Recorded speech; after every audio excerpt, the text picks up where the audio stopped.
ಸರೋಜ ಶಶಿಮೂಳಿ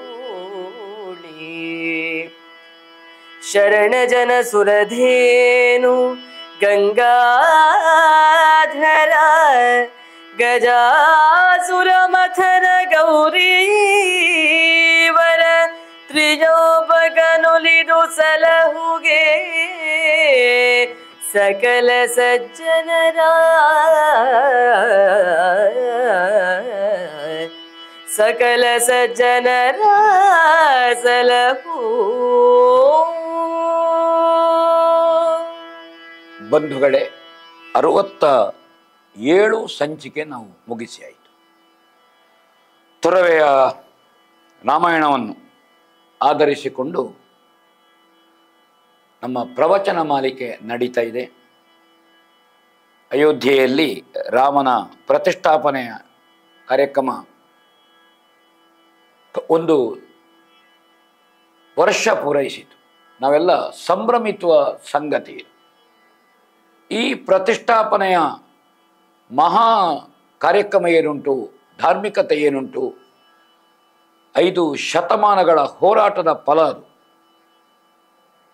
ಮಹಾಭಕ್ತರೊಬ್ಬರು ರಾಮಾಯಣದ ಬಗ್ಗೆ ಅಪಾರವಾದಂತಹ ಶ್ರದ್ಧೆ ಉಳ್ಳ ಈ ಕಾರ್ಯಕ್ರಮದ ಏನಿದೆ ಅದರ ಸಂರಕ್ಷಕರು,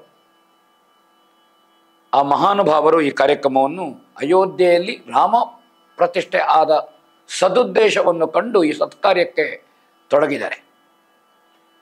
ಅವರ ಪ್ರೇರಣೆಯಿಂದ ಇದು ನಡೀತಾ ಇದೆ. U+TV ಚಾನಲ್ನಲ್ಲಿ, ಯೂಟ್ಯೂಬಿನಲ್ಲಿ ನೀವು ಅದನ್ನು ಗಮನಿಸ್ತಾ ಇದ್ದೀರಿ.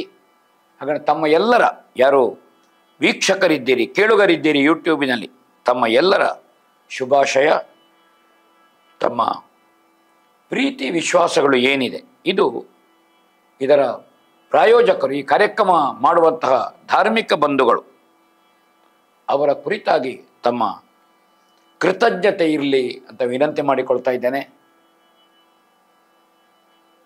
ರಾಮ ಪಟ್ಟಾಭಿಷೇಕದವರೆಗೆ ಇದು ಕತೆ ಸಾಗುವುದಕ್ಕಿದೆ. ಆ ಕಾರಣದಿಂದ ತಾವೆಲ್ಲ ಅವರನ್ನು ವಿಶೇಷವಾಗಿ ನೆನಪಿಸಿಕೊಳ್ಬೇಕು ಅಂತ ನಾನು ಹೇಳ್ತೇನೆ. ಕಳೆದ ಸಂಚಿಕೆಯಲ್ಲಿ ಸರ್ಪಾಸ್ತ್ರದಿಂದ ರಾಮಲಕ್ಷ್ಮಣರು ಕಪಿಸೇನೆ ಹೊರಗಿದೆ. ಒಬ್ಬ ಜಾಂಬವನ ಹನುಮಂತನೋ ಅಂತ ಉಳಿದ್ರೆ ಮಿಕ್ಕವರೆಲ್ಲ ಆ ಬಾಧೆಗೊಳಗಾಗಿದ್ದಾರೆ. ರಾವಣನ ಪ್ರೇರಣೆಯಿಂದ, ಅವನ ಸೂಚನೆಯಿಂದ ಸರಮೆ ಈ ಸಂದೇಶವನ್ನು ಹೊತ್ತು ಸೀತೆ ಬಳಿಗೆ ಬರ್ತಾಳೆ.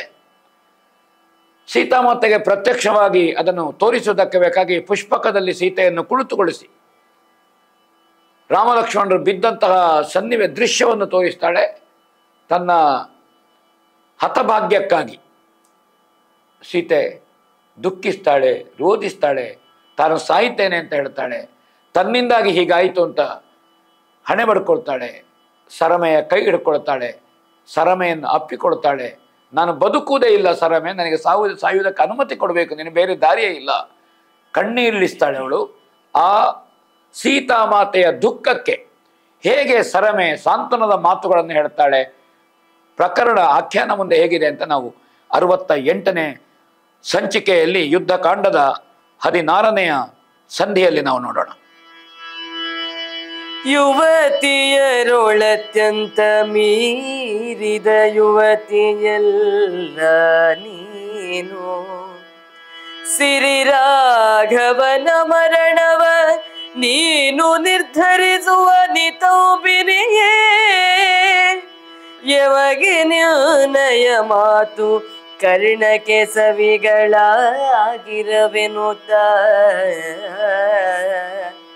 ಸಾಕ್ಯನು ಅಭಿನಯ ಪ್ರತಿಬಿಂಬ ವಚನಗಳ ದಳಾಸರಮೇ. ಸಾಕಿನ್ನ ವಿನಯ ಪ್ರತಿಬಿಂಬ ವಚನಗಳು ದಳ ಸರಮೇ. ಸಾಕು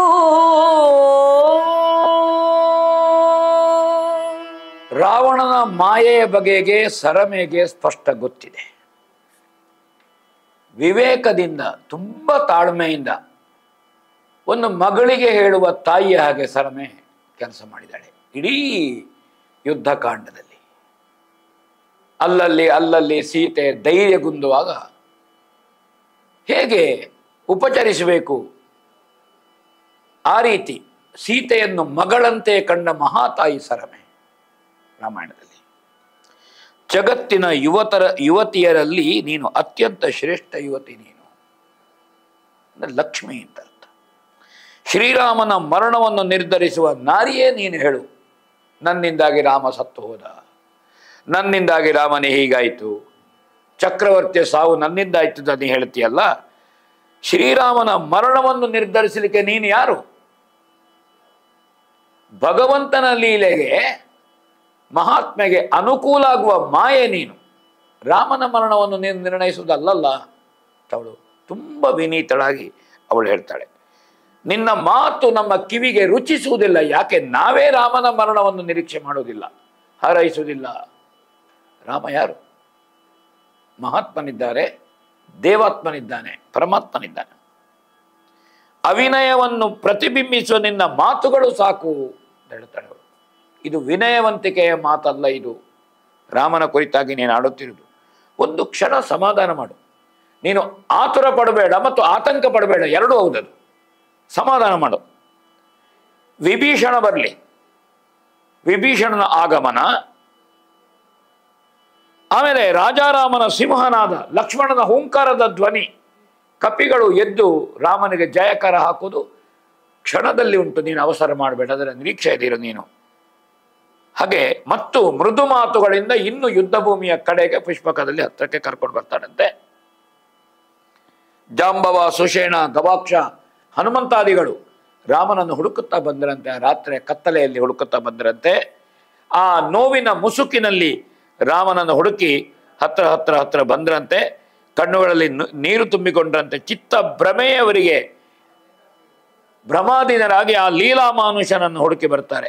ಆದರೆ ತೀವ್ರ ವಿಷಯ ತುಂಬಿದ, ಜೋರಾಗಿ ಫೂತ್ಕಾರ ಮಾಡುತ್ತಾ ಉಗುಳುವಂತಹ ವಿಷಗಳು ಏನುಂಟು, ಉಗ್ರ ಸರ್ಪದ ಮಧ್ಯದಲ್ಲಿ ಆದಿಶೇಷನಲ್ಲಿ ಪವಡಿಸಿದ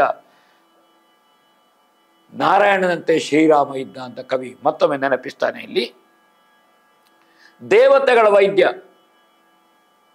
ಆ ಧನ್ವಂತರಿಯ ಮಗ ಸುಷೇಣ ಇದ್ದ. ಇಲ್ಲಿ ಆ ಸುಷೇಣನನ್ನು ಸುಗ್ರೀವ ಸಮೀಪಕ್ಕೆ ಕರೀತಾರೆ, ಕೇಳೋಣ.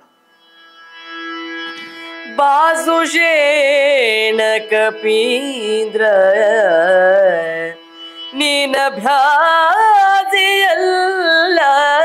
ವೈದ್ಯಶಾಸ್ತ್ರದೊಳು ಆಸುರೇಂದ್ರನ ಮನೆಯ ಧನ್ವಂತರೆಯ ಪುತ್ರನಲ್ಲ.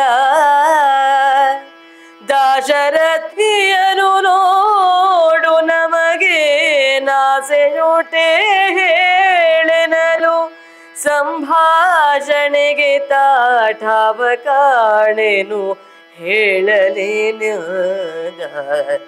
ಬಾಸುಷೇಣ.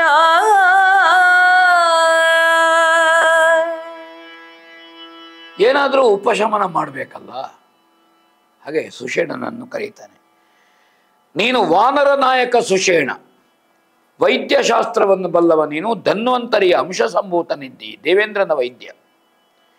ಏನಾದರೂ ಆಶೆ ಉಂಟು ರಾಮನನ್ನು ಎಬ್ಬಿಸಲಿಕ್ಕೆ ಅಂತ ನೀನು ನೋಡು ಸುಷೇಣ, ನಮಗೇನು ಗೊತ್ತಾಗೋದಿಲ್ಲ ಹೇಳ್ತಾನೆ. ಅವ ಹೇಳ್ತಾನೆ, ಏನನ್ನು ಮಾತನಾಡಲಿಕ್ಕೂ ಅವಕಾಶ ಇಲ್ಲ. ಸರ್ಪ ಪಂಜರದಲ್ಲಿ ಬಿದ್ದಿದ್ದಾನೆ ರಾಮ, ಏನು ಮಾಡೋದು ಹೇಳು. ಹಾಗೆ ಬೆರಗಿನಿಂದ ಕೆನ್ನೆಗೆ ಕೈ ಇಟ್ಟು ಕೂತಿದ್ದಾನೆ ಸುಗ್ರೀವ. ಕಪಿನಾಯಕ ಅವನೇ ಸುಮ್ಮನಾಗಿದ್ದಾನೆ. ವಿಭೀಷಣ ಬಂದನಂತೆ. ಆ ಸಂದರ್ಭದಲ್ಲಿ ಯಾಕೆ ಎಲ್ಲ ಮೌನ ತಡೆದಿದ್ದೀರಿ? ವಿಜಯಲಕ್ಷ್ಮಿಯ ಸೌಭಾಗ್ಯವನ್ನು ಪಡೆಯುವಲ್ಲಿ ನಿಮ್ಮ ಅಭಿಪ್ರಾಯ ಹೇಳಿ. ಹೇಗೆ ಮಾಡಬಹುದು ಯುದ್ಧವನ್ನು? ನಾವು ಯುದ್ಧವನ್ನು ಗೆಲ್ಲಬೇಕು ನಾವು ಲಂಕೆಯಲ್ಲಿ, ಅಭಿಪ್ರಾಯವನ್ನು ಹೇಳಿ. ಸುಗ್ರೀವ ಹೇಳ್ತಾನಂತೆ, ರಾಮನ ಛಲವೇ ನಮ್ಮ ಛಲ, ರಾಮನ ಛಲವೇ ನಮ್ಮ ಬಲವೂ ಹೌದು. ಎರಡು ಹಾಗೆ. ರಾಮ ಬೇಕು ನಮಗೆ ಜೊತೆಗೆ, ಅದು ಮುಖ್ಯ. ಅವನ ಯುದ್ಧ ಅಂದರೆ ನನ್ನ ಯುದ್ಧ, ರಾಮನ ಯುದ್ಧ ಅಂತ ಪ್ರತ್ಯೇಕ ಇಲ್ಲ, ಅದು ಸುಗ್ರೀವನ ಯುದ್ಧ. ಸುಗ್ರೀವನ ಯುದ್ಧವೇ ರಾಮನ ಯುದ್ಧ. ಸುಗ್ರೀವ ರಾಮನಲ್ಲಿ ಬೇರೆ ಬೇರೆ ಅಭಿಪ್ರಾಯಗಳೇ ಇಲ್ಲ. ರಾಮನ ಮಾತು ನನ್ನ ಮಾತದು.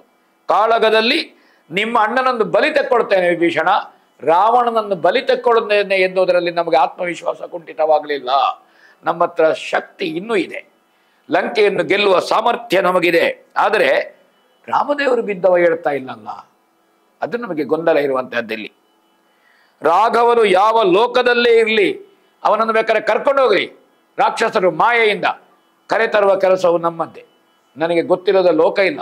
ವಾಲಿಯಿಂದ ಸಂತ್ರಸ್ತರಾಗಿ ಸುಗ್ರೀವ 14 ಲೋಕದಲ್ಲಿ ತಿರುಗಾಡಿದವ. ಹಾಗಾದ್ರೆ ನನಗೊತ್ತುಂಟದು ಎಲ್ಲ. ನನಗೆ ಅದೇ ನೀನು ಅತಿಶಯದ ಮಹಿಮೆಯ ದೇವತೆಗಳೇ ಆಗಲಿ, ನಾನು ಅವರ ತಲೆಯನ್ನು ಚೆಂಡಾಡ್ತಾನೆ ರಾಮನಿಗೆ ಬೇಕಾಗಿ. ಹಾಗಾದ್ರೆ ನಮ್ಮದು ಆತ್ಯಂತಿಕವಾದ ಯುದ್ಧದಲ್ಲಿ ಏನು ನಮ್ಮ ಅಪೇಕ್ಷೆ ಮಾಡ್ತಾನೆ, ಸೀತೆಯನ್ನು ರಾಮನ ಜೊತೆಗೆ ಸೇರಿಸುವುದೇ ನಮ್ಮ ಆತ್ಯಂತಿಕವಾದ ಲಕ್ಷ್ಯ. ಅದಕ್ಕಿಂತ ಪ್ರತ್ಯೇಕವಾದದ್ದು ಬೇರೆ ಇಲ್ಲ. ಸೀತೆಯ ನೆರಹುವೆನು ರಾಘವನ ಜೊತೆಗೆ. ನಮಗೆ ಯಾರ ಹಂಗೂ ಇಲ್ಲ, ಅದಕ್ಕೆ ಯಾರು ಅಡ್ಡ ಬರಲಿಕ್ಕೆ ಸಾಧ್ಯವೂ ಇಲ್ಲ. ಸುಗ್ರೀವರನ್ನು ಯಾರು ಅಂತ ನೀವು ತಿಳಿಬೇಕು. ಸುಗ್ರೀವ ಗರ್ಜಿಸಿದ ಹಾಗೆ ಹನುಮಂತ ದೊಡ್ಡ ಧ್ವನಿಯಿಂದ ಕೂಗಿದನಂತೆ. ತಾರೆಯ ಮಗ ಅಂಗದ ಭುಜಗಳನ್ನು ಅವನು ಹಾಗೆ ಭುಜಗಳನ್ನು ತಿಕ್ಕಿಕೊಂಡನಂತೆ, ಅಪ್ಪಳಿಸಿದನಂತೆ ಗರ್ವದಿಂದ. ಅಗ್ನಿಯ ಮಗ ನೀಲ ಹಾಗೆ ಎಲ್ಲರೂ ಒಬ್ಬೊಬ್ಬರು ಪ್ರತಿ ದಾಳಿಗೆ ಲಂಕೆಯನ್ನು ಹುಡಿ ಮಾಡಬೇಕು. ನಾವಿವತ್ತು ಈ ಮಾಯೆಯನ್ನು ಭೇದಿಸಬೇಕು ನಾವು ಇವತ್ತು ಅಂತ ಅವರೆಲ್ಲ ಸಿದ್ಧರಾದರು ಅಂತ ಕವಿ ಹೇಳ್ತಾನೆ. ಇದು ಮಾರ್ಗವಲ್ಲ ಎಂದು ಸುಗ್ರೀವ ಉದ್ರೇಕವನ್ನು ದೈವ ಶಾಂತಗೊಳಿಸಿದೆ. ಜಾಂಬವ ಬರ್ತಾನೆ. ಯಾವುದೇ ಒಂದು ತಂಡದಲ್ಲಿ ಸೇನೆಯಲ್ಲಿ ಒಬ್ಬರು ವಯೋವೃದ್ಧರು ಬೇಕು ಅಂತ ಹೇಳುದು, ಇದು ಮಾರ್ಗ ಅಲ್ಲ. ಕಪಿನಾಯಕರ ಕೋಲಾಹಲವನ್ನು ಕಂಡು ಹೇಳ್ತಾನಂತೆ, ಇದಲ್ಲ. ಈಗ ಬಿದ್ದ ರಾಮ ಹೇಳಲಿಲ್ಲ, ನೀವು ಒಬ್ಬೆ ಹೊಡಿತಾ ಇದ್ದೀರಿ ಹೇಳ್ತಾನೆ ಜಾಂಬವ. ರಾಮದೇವರು ಹೇಳಲಿ ಮೊದಲು, ಹೇಳುವುದರನ್ನು ಏನು ಅಂತ ಆಲೋಚನೆ ಮಾಡಿ, ಮತ್ತೆಲ್ಲೋ ನೀವು ಆ ಲೋಕದಲ್ಲಿದ್ದರೆ ತರ್ತೇನೆ, ಈ ಲೋಕದಲ್ಲಿದ್ದರೆ ತರ್ತೇನೆ ಅಂತ ಕಪಿ ಚಪ್ಪಲದಿಂದ ಮಾತಾಡಬೇಡಿ, ವಿವೇಕಿಗಳಾಗಿ ಅಂತ ಜಾಂಬವ ಎಚ್ಚರಿಸ್ತಾನೆ. ಇದಕ್ಕೆ ಏನು ಉಪಾಯ ಮಾಡಬೇಕು, ಇದರ ಕೆಲಸ ಏನು? ರಾಮ ಲಕ್ಷ್ಮಣರು ಹೇಳಬೇಡುವ, ನಾವು ಎಂತ ಮಾಡಿದ್ರು ಮತ್ತೆಲ್ಲೋ ರಾಮ ಸೀತೆಯನ್ನು ಒಂದು ಮಾಡೋದು. ಮೊದಲು ಆಗಬೇಕಾದ ಕೆಲಸವನ್ನು ಮೊದಲು ಮಾಡಿ ಅಂತ ಜಾಂಬವರು ಎಚ್ಚರಿಸ್ತಾರೆ. ಕೇಳೋಣ. ಆದಿವಿಜ ವೈದ್ಯನ ಕುಮಾರಗನ ದಯಾಂಬುಧಿಗದ ನಾಲ್ಕು ಭೇದದೌಷಧಿಯುಂಟು ಕೇಳುತ್ತರದ ಭಾಗದಲ್ಲಿ. ಆದಿವಿಜಗಿರಿಯಿಂದ ಮುಂದಣಗಾದಿಯಲಿ ಹರಿದಶ್ವನಾಮದ ಮೇದಿನಿ ಧರದ ಮಲ ಚೌಂದ್ರ ದ್ರೌಣಿ ನಾಮಕದ ಉತ್ತರದ ಭಾಗದಲ್ಲಿ 4 ಭೇದದ ಔಷಧಿ ಉಂಟು.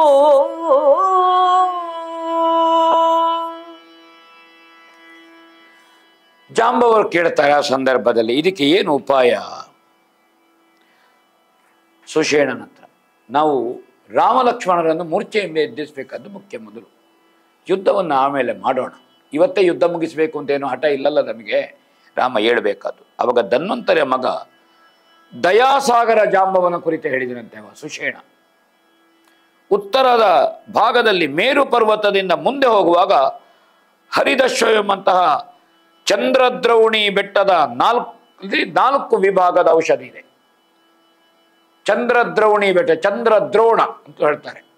ಚಂದ್ರದ್ರೋಣ ಅಥವಾ ಚಂದ್ರದ್ರೌಣಿ ಅಥವಾ ಚಂದ್ರದ್ರೋಣ ಪರ್ವತ ಅಂತ ಹೆಸರು ಅದಕ್ಕೆ. ಅಲ್ಲಿ ಔಷಧದ ಗುಣವುಳ್ಳಂತಹ ಗಿಡಗಳು ಅಲ್ಲಿ ಇವೆ. ಶತ್ರು ರಾಕ್ಷಸರ ಸೈನ್ಯವನ್ನು ಮುಗಿಸಿದ್ರು, ಲಂಕೆ ಒಡೆತನವನ್ನು ವಿಭೀಷಣಿಗೆ ಕೊಟ್ಟ ಎಲ್ಲ ನೀವು ಆಗ್ತೀರಿ ಯಾವಾಗ? ರಾಮ ಲಕ್ಷ್ಮಣರನ್ನು ಎಬ್ಬಿಸಿದ್ರೆ ಆಗುವುದದು. ವಿಭೀಷಣ ಪಟ್ಟ ಅಭಿಷೇಕವ, ಶತ್ರುಗಳನ್ನೆಲ್ಲ ಕೊಲ್ಲುವುದ, ರಾಮ ಸೀತೆಯನ್ನು ಒಂದು ಮಾಡುವುದು, ಅದೆಲ್ಲ ಮಾಡುವ. ಮೊದಲು ರಾಮನನ್ನು ಎಬ್ಬಿಸುವ ಕೆಲಸ ಮಾಡುವ, ಅದನ್ನು ಆಲೋಚನೆ ಮಾಡಿ. ಅಲ್ಲದೆ ಇದ್ರೆ ಉತ್ತರೋತ್ತರದ ಏಳಿಗೆ ಏನುಂಟು ಅದು ಹೇಗಾಗಬೇಕು? ಅದು ಈ ಥರ ಆಗಬೇಕು, ಇಲ್ಲದೆ ಏಳಿಗೆ ಆಗೋದಿಲ್ಲ. ಮುಂದಿನ ಯಾವ ಏಳಿಗೆ, ಯಾವ ಯಶಸ್ವಿಗೆ ನೀವೇ ಕಾರಣ, ಕಪಿಗಳೇ. ನಾವಲ್ಲ ಹೇಳ್ತಾನೆ ಜಾಂಬವ, ನಾವು ಮುದುಕರು, ನೀವು ಹೊಂತಕಾರಿಗಳು, ನೀವೇ ಕಾರಣ. ಆದರೆ ಮೊದಲು ರಾಮ ಲಕ್ಷ್ಮಣನನ್ನು ಏಳಿಸುವ ಬಗ್ಗೆ ನಾವು ಯೋಚನೆ ಮಾಡೋಣ. ಎಲ್ಲರೂ ಹೇಳಿದರಂತೆ ಇದು ಸರಿ, ಇದು ತಪ್ಪಲ್ಲ. ಅಜಯನಾದಂತಹ ಜಾಂಬವರು ಹೇಳಿದ ಕೆಲಸ ಸರಿ, ಇದು ನಾವಿದನ್ನು ಮಾಡಬೇಕು ಮೊದಲು.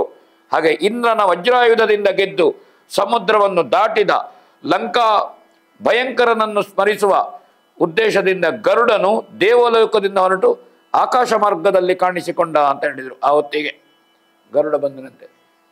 ದ್ರೋಣಾಚಲಕ್ಕೆ ಯಾರಾದರೂ ಹೋಗಬೇಕು, ಔಷಧವನ್ನು ತರಬೇಕು ಅಂತ ಹೇಳಿದ ಕೂಡಲೇ ಗರುಡನೇ ಬಂದನಂತೆ ಅಂತ ಇಲ್ಲಿ ಕವಿ ಹೇಳ್ತಾನೆ. ಗರುಡ ಬಂದಾಯ್ತು. ಆ ಸಂದರ್ಭದಲ್ಲಿ ನೋಡೋಣ. ಬಲದ ಗರಿ ರಿಕ್ಸಾಮ ಮುಖವಡ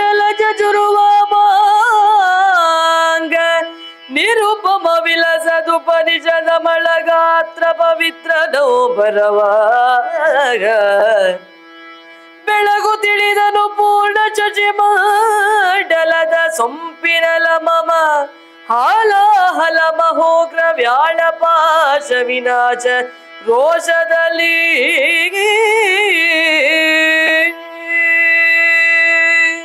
ಗರುಡಾಗಮನವಾಯಿತು. ಗರುಡ ವಾಹನನೇ ಬಿದ್ದ ಕಾರಣ ಗರುಡನಲ್ಲದೆ ಮತ್ತೆ ಯಾರು ಬರಬೇಕು ಹೇಳಿ? ಇದು ರಹಸ್ಯ. ಬಲಗಡೆಯ ರೆಕ್ಕೆ ಋಗ್ವೇದ, ಎಡಗಡೆಯದಕ್ಕೆ ಯಜುರ್ವೇದ ಅಂತೆ ಗರುಡನಿಗೆ. ವೇದಗಳೇ ರೆಕ್ಕೆಯಾಗಿರುವಂತಹ ಮಹಾತ್ಮ ಮಹಾವಿಷ್ಣುವನ್ನು ಹೊತ್ತು ಸಾಗುವ ಗರುಡ ಅವ ಬಂದನಂತೆ. ಸಾಮವೇದದ ಮುಖಮಂಡಲ ನೋಡಿ, ಉಪನಿಷತ್ತುಗಳೇ ಶರೀರವಾದಂತಹ ಗರುಡ ಆಕಾಶವನ್ನು ಬೆಳಗುತ್ತಾ ಪೂರ್ಣಚಂದನಂತೆ ಸೊಬಗನಿಂದ ಬಂದ. ಹಾಲಾಹಲ ವಿಷದ ಮಹಾಭಯಂಕರ ಸರ್ಪಾಸ್ತ್ರದ ನಾಶ ಅದನ್ನು ಮಾಡುವುದಕ್ಕಾಗಿ ಕ್ರೋಧದಿಂದ ಭೂಮಿಗೆ ಬಂದ. ಆ ಸರ್ಪದ ಮೇಲೆ ಅವನಿಗೆ ಕ್ರೋಧ ಆರಂಭ ಆಯಿತಂತೆ. ಸುಪರ್ಣನಾದ ಗರುಡನ ರೆಕ್ಕೆಯ ಗಾಳಿಗೆ ಸಪ್ತ ಸಮುದ್ರಗಳು ಹೊರಚೆಲ್ಲಿದವು. ಗರುಡನ ರೆಕ್ಕೆ ಬೀಸುವಿಕೆಯಲ್ಲಿ ಕೈಲಾಸ, ಮೇರು ಪರ್ವತ, ವಿಂಧ್ಯಾದ್ರಿಗಳು, ಯಾನು, ವಾಸುಕಿ, ತಕ್ಷಕ, ಅನಂತ ಇವರ ದೇಹ ಕಾಂತಿ ಕುಗ್ಗಿ ಹೋಯಿತು. ಬಂದದ್ದು ಗರುಡ. ಎಲ್ಲ ಸರ್ಪಗಳು ಓಡಿ ಹೋದವು.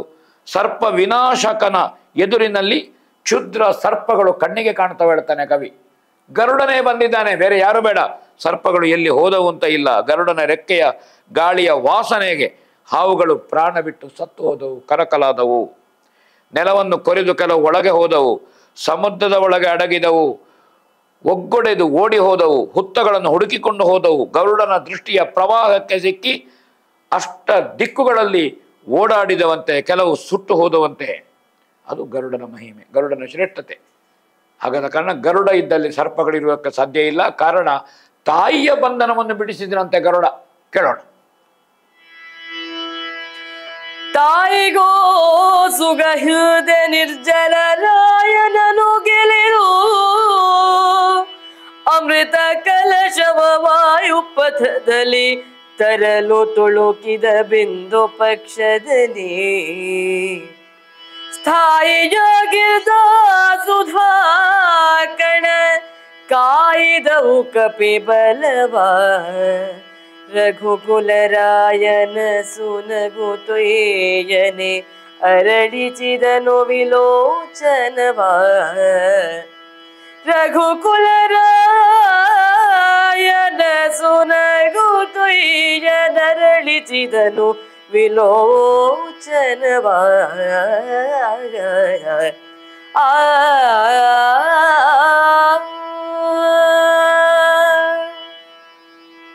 ಕಶ್ಯಪ ಮಹಾಮುನಿಗಳ 13 ಮಂದಿಯಲ್ಲಿ ಕದ್ರು ಮತ್ತು ವಿನತೆ ಅಂತ 2 ಮಂದಿ ಹೆಂಡತಿಯರು. ಕದ್ರುವಿನ ಸಂತಾನ ಸರ್ಪಗಳು, ವಿನತೆಯ ಸಂತಾನ ಗರುಡ ಮತ್ತು ಅರುಣ. ದೇವಲೋಕದಲ್ಲಿರುವಂತಹ ಕುದುರೆ ಉಚ್ಚೈಶ್ರವಸ್ಸುವಿನ ಬಾಲ ಕಪ್ಪು ಅಂತ ಹೇಳಿದ್ಲಂತೆ ಕದ್ರು. ಅಲ್ಲ ಬಿಳಿ ಅಂತ ವಿನತೆ ಹೇಳಿದ್ಲು. ಜಗಳ ಆಯಿತು. ಇಲ್ಲ ಕಪ್ಪು. ಎಲ್ಲಿಯಾದರೂ ಕುದುರೆಯ ಬಾಲ ಕಪ್ಪಾದ್ರೆ ನೀನು ನನ್ನ ಸೇವಕಿ ದಾಸಿ ಆಗಬೇಕು ಅಂತ ಹೇಳ್ತಾಳೆ. ಆಯಿತು ಅಂತ ಒಪ್ಪಿದ್ಲು. ಎಲ್ಲ ಹಾವುಗಳಿಗೆ ಆದೇಶ ಮಾಡಿದ್ಲಂತೆ, ನಾಳೆ ನಾವು ನೋಡಲಿಕ್ಕೆ ಬರುವಾಗ ನೀವೆಲ್ಲ ಆ ಕುದುರೆಯ ಬಾಲವನ್ನು ಕಚ್ಚಿಕೊಂಡು ಕಪ್ಪಾಗಿ ಕಾಣುವಂತೆ ಮಾಡಬೇಕು ಅಂತ. ನೋಡುವಾಗ ಎಲ್ಲ ಹಾವುಗಳು ಬಾಲವನ್ನು ಕಚ್ಚಿಕೊಂಡಿದ್ದವು, ಕಪ್ಪಾಗಿ ಕಂಡಿತು. ಪೂರ್ವ ಷರತ್ತಿನಂತೆ ಈ ವಿನತೆ ಅವಳು ದಾಸಿಯಾದ್ಲು ಕದ್ರುವಿನದ್ದು. ದಾಸ್ಯದ ಬಂಧನವನ್ನು ಬಿಡಿಸಬೇಕಲ್ಲ ತಾಯಿಯದ್ದು. ಅದು ಆ ಹೊಣೆ ಗರುಡನಿಗೆ ಬಂತು. ವಿನತೆಗೆ 2 ಜನ ಮಕ್ಕಳಾದರು. ಅದು ಮೊಟ್ಟೆಯ ರೂಪದಲ್ಲಿತ್ತು. ತನ್ನ ಬಂಧನವನ್ನು ಬಿಡಿಸಬೇಕು, ಅದಕ್ಕೆ ಬಂಧನವನ್ನು ಬಿಡಿಸಬೇಕಿದ್ರೆ ನಮಗೆ ಅಮೃತ ತಂದು ಕೊಡಬೇಕು ಅಂತ ಹೇಳಿದ್ಲು. ಅಮೃತ ತಂದು ಕೊಡಬೇಕಾದ್ರೆ ಇವರನ್ನು ಮಕ್ಕಳನ್ನು ಚಿರಂಜೀವಿಗಳನ್ನಾಗಿಸುವುದಕ್ಕೆ ಬೇಕಾಗಿ ಅವಸರದಿಂದ ಒಂದು ಮೊಟ್ಟೆಯನ್ನು ಒಡಿತಾಳೆ ಅವಳು. ಮಗು ಹೊರಗೆ ಬರುತ್ತದೆ. ಮಗು ಹೇಳ್ತದ್ದೆ, ಯಾಕಮ್ಮ ಅವಸರ ಮಾಡಿದಿ? ನನ್ನ ದೇಹ ಬೆಳಿಲಿಲ್ಲ, ಕೈ ಇಲ್ಲ, ಕಾಲಿಲ್ಲ, ಊನಾಂಗನಾಗಿದ್ದೇನೆ. ಸೃಷ್ಟಿಕರ್ತನ ಅನುಗ್ರಹದಂತೆ ಅವ ಅರುಣ, ಅವ ಸೂರ್ಯನ ಸಾರಥಿಯಾದ. ರಥದಲ್ಲಿ ಕೂತುಕೊಂಡು ಸೂರ್ಯನ ರಥವನ್ನು ಓಡಿಸುವುದು. ಅದಕ್ಕೆ ಕೈಕಾಲು ಬೇಡ, ಬೇರೆ ಎಂಥ ಕೆಲಸ ಮಾಡಲಿಕ್ಕೆ ಸಾಧ್ಯ ಇಲ್ಲ. ಮತ್ತೆ ಹೇಳಿದನಂತೆ ಅವ, ಇನ್ನೊಂದು ಮೊಟ್ಟೆ ಉಂಟು ನಿನಗೆ, ನನ್ನನ್ನು ಒಡೆದ ಹಾಗೆ ನೀನು ಅವಸರದಿಂದ ಓಡಿಬೇಡ, ಸಹಜವಾಗಿ ಅದು ಹೊರಗೆ ಬರಲಿ ಮಗು ಅಂತ. ಅವ ಗರುಡ ವಿನತೆಯ ಮಗ. ಅವ ತಾಯಿಯ ಬಂಧನವನ್ನು ಬಿಡಿಸ್ತಾನೆ, ಅವ ಅಮೃತಾಪಹಾರ ಮಾಡ್ತಾನೆ. ಅದು ಸಹಸ್ರ ಕಿರಣಗಳುಳ್ಳಂತಹ ಸುದರ್ಶನ ಚಕ್ರದ ಮಧ್ಯೆ ಇರುವಂತಹ ಅಮೃತ ಕಲಶವನ್ನು ಗರುಡ ತರುವಂತಹದ್ದು. ಅದು ಅಪೂರ್ವ ಸಂಗತಿ, ಗರುಡನ ಸಾಧನೆ ತಾಯಿಯ ಬಂಧನ ವಿಮೋಚನೆಗಾಗಿ. ಆ ಸಂದರ್ಭದಲ್ಲಿ ಮಹಾವಿಷ್ಣುವಿನ ಚಕ್ರಕ್ಕೆ ತನ್ನ ಒಂದು ರೆಕ್ಕೆಯನ್ನು ಕೊಡ್ತಾನೆ ಅವ. ಹಾಗೆ ಸುಪರ್ಣ ಅಂತ ಅವನಿಗೆ ಹೆಸರು ಬಂದದ್ದು. ಮಹಾವಿಷ್ಣು ಹತ್ರ ಅವ ಕೇಳ್ತಾನೆ ಏನು ಬೇಕು ಅಂತ. ನನಗೇನು ಬೇಡ, ನಿನಗೇನು ಬೇಕು ಅಂತ ಕೇಳ್ತಾನೆ ವಿಷ್ಣು ಹತ್ರ. ಆಗ ವಿಷ್ಣು ಹೇಳ್ತಾನೆ ನನಗೆ ಸದಾ ನೀನು ವಾಹನನಾಗಬೇಕು ಅಂತ. ಹಾಗೆ ಮಹಾವಿಷ್ಣುವಿಗೆ ಗರುಡ ವಾಹನನಾಗುತ್ತಾನೆ. ತಾಯಿಯ ಬಂಧನ ವಿಮೋಚನೆ ಮಾಡ್ತಾನೆ, ಅಮೃತ ತರ್ತಾನೆ. ಅಮೃತ ದರ್ಬೆ ಹುಲ್ಲಿನ ಮೇಲೆ ಬೀಳುತ್ತದೆ. ಈ ಹಾವುಗಳು ತಿನ್ನು ಅವಸರದಲ್ಲಿ ನಾಲಿಗೆ ಸೀಳಾಗ್ತದೆ. ಹಾಗಾಗಿ ಎಲ್ಲ ಹಾವುಗಳಿಗೆ ಸೀಳು ನಾಲಿಗೆಗಳು. ಅಮೃತವನ್ನು ನಕ್ಕುವ ಭರದಲ್ಲಿ ಆದದ್ದ ಎನ್ನುವುದು ಪುರಾಣೋಕ್ತವಾದಂತಹ ಕಥೆಗಳು.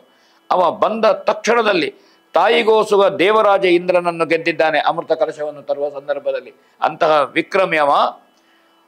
ತುಳುಕಿದ ಅಮೃತದ ಬಿಂದು ರೆಕ್ಕೆಯಲ್ಲಿ ಇರುವವರೆಗೆ ಸ್ಥಿರವಾಗಿದ್ದೀತು. ಅಮೃತ ಕಣಗಳು ಈ ಕಪಿ ಸೈನ್ಯವನ್ನು ಬದುಕಿಸಿದವು. ಆ ಅಮೃತದ ಬಿಂದು ಗರುಡನ ರೆಕ್ಕೆಯಲ್ಲಿ ಇತ್ತು.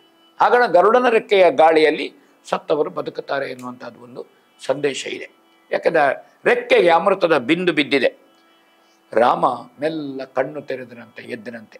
ದೇವತೆಗಳು ಹೊಗಳಿದ್ರಂತೆ, ಮಾನವ ಲೀಲಾ ವಿನೋದಿ, ಸಮಸ್ತ ಸ್ಥಾವರ ಜಂಗಮಗಳಿಗೆ, ರೂಪದ ಜಗತ್ತಿನ ಜೀವಿಗಳಿಗೆ ನೀನು ಆತ್ಮ ಸ್ವರೂಪಿ. ಸ್ಥಾವರ ಅಂದರೆ ಚಲಿಸದೇ ಇದ್ದದ್ದು, ಜಂಗಮ ಅಂದರೆ ಚಲಿಸುವಂತಹದ್ದು ಪ್ರಪಂಚದಲ್ಲಿ. ಅಂತಹದ್ದಕ್ಕೆ ನೀನು ಆತ್ಮ ಸದೃಶರಾಗಿದ್ದಿ. ನಿನಗೆ ಆತ್ಮಸ್ವರೂಪಿ, ವಿಶಾಲ ವಿಶ್ವವನ್ನು ಆವರಿಸುವವ ನೀನು, ಸರ್ವ ಜೀವಿಗಳಿಗೆ ನೀನು ಮೂಲಾಧಾರ ಅಂತ ಅವರು ಸ್ತುತಿ ಮಾಡಿದರಂತೆ ದೇವತೆಗಳು. ಗರುಡಾಗಮನದಿಂದಾಗಿ ಮಾಡಿದರಂತೆ. ಹಾಗೆ ಎಲ್ಲರೂ ಸಂತೋಷಪಟ್ಟರು. ಬೊಬ್ಬೆ ಹಾಕಿದರೆ ಕಪಿಗಳ ಸಾಗರ ಬೊಬ್ಬೆಯಿಂದ ಕುಣಿದಾಡಿದ್ರಂತೆ ಕಪಿಗಳೆಲ್ಲ. ಸಮುದ್ರ ಉಕ್ಕುವ ರೀತಿಯಲ್ಲಿ ಕಪಿಗಳು ಬೊಬ್ಬೆ ಹಾಕಿದ್ರಂತೆ.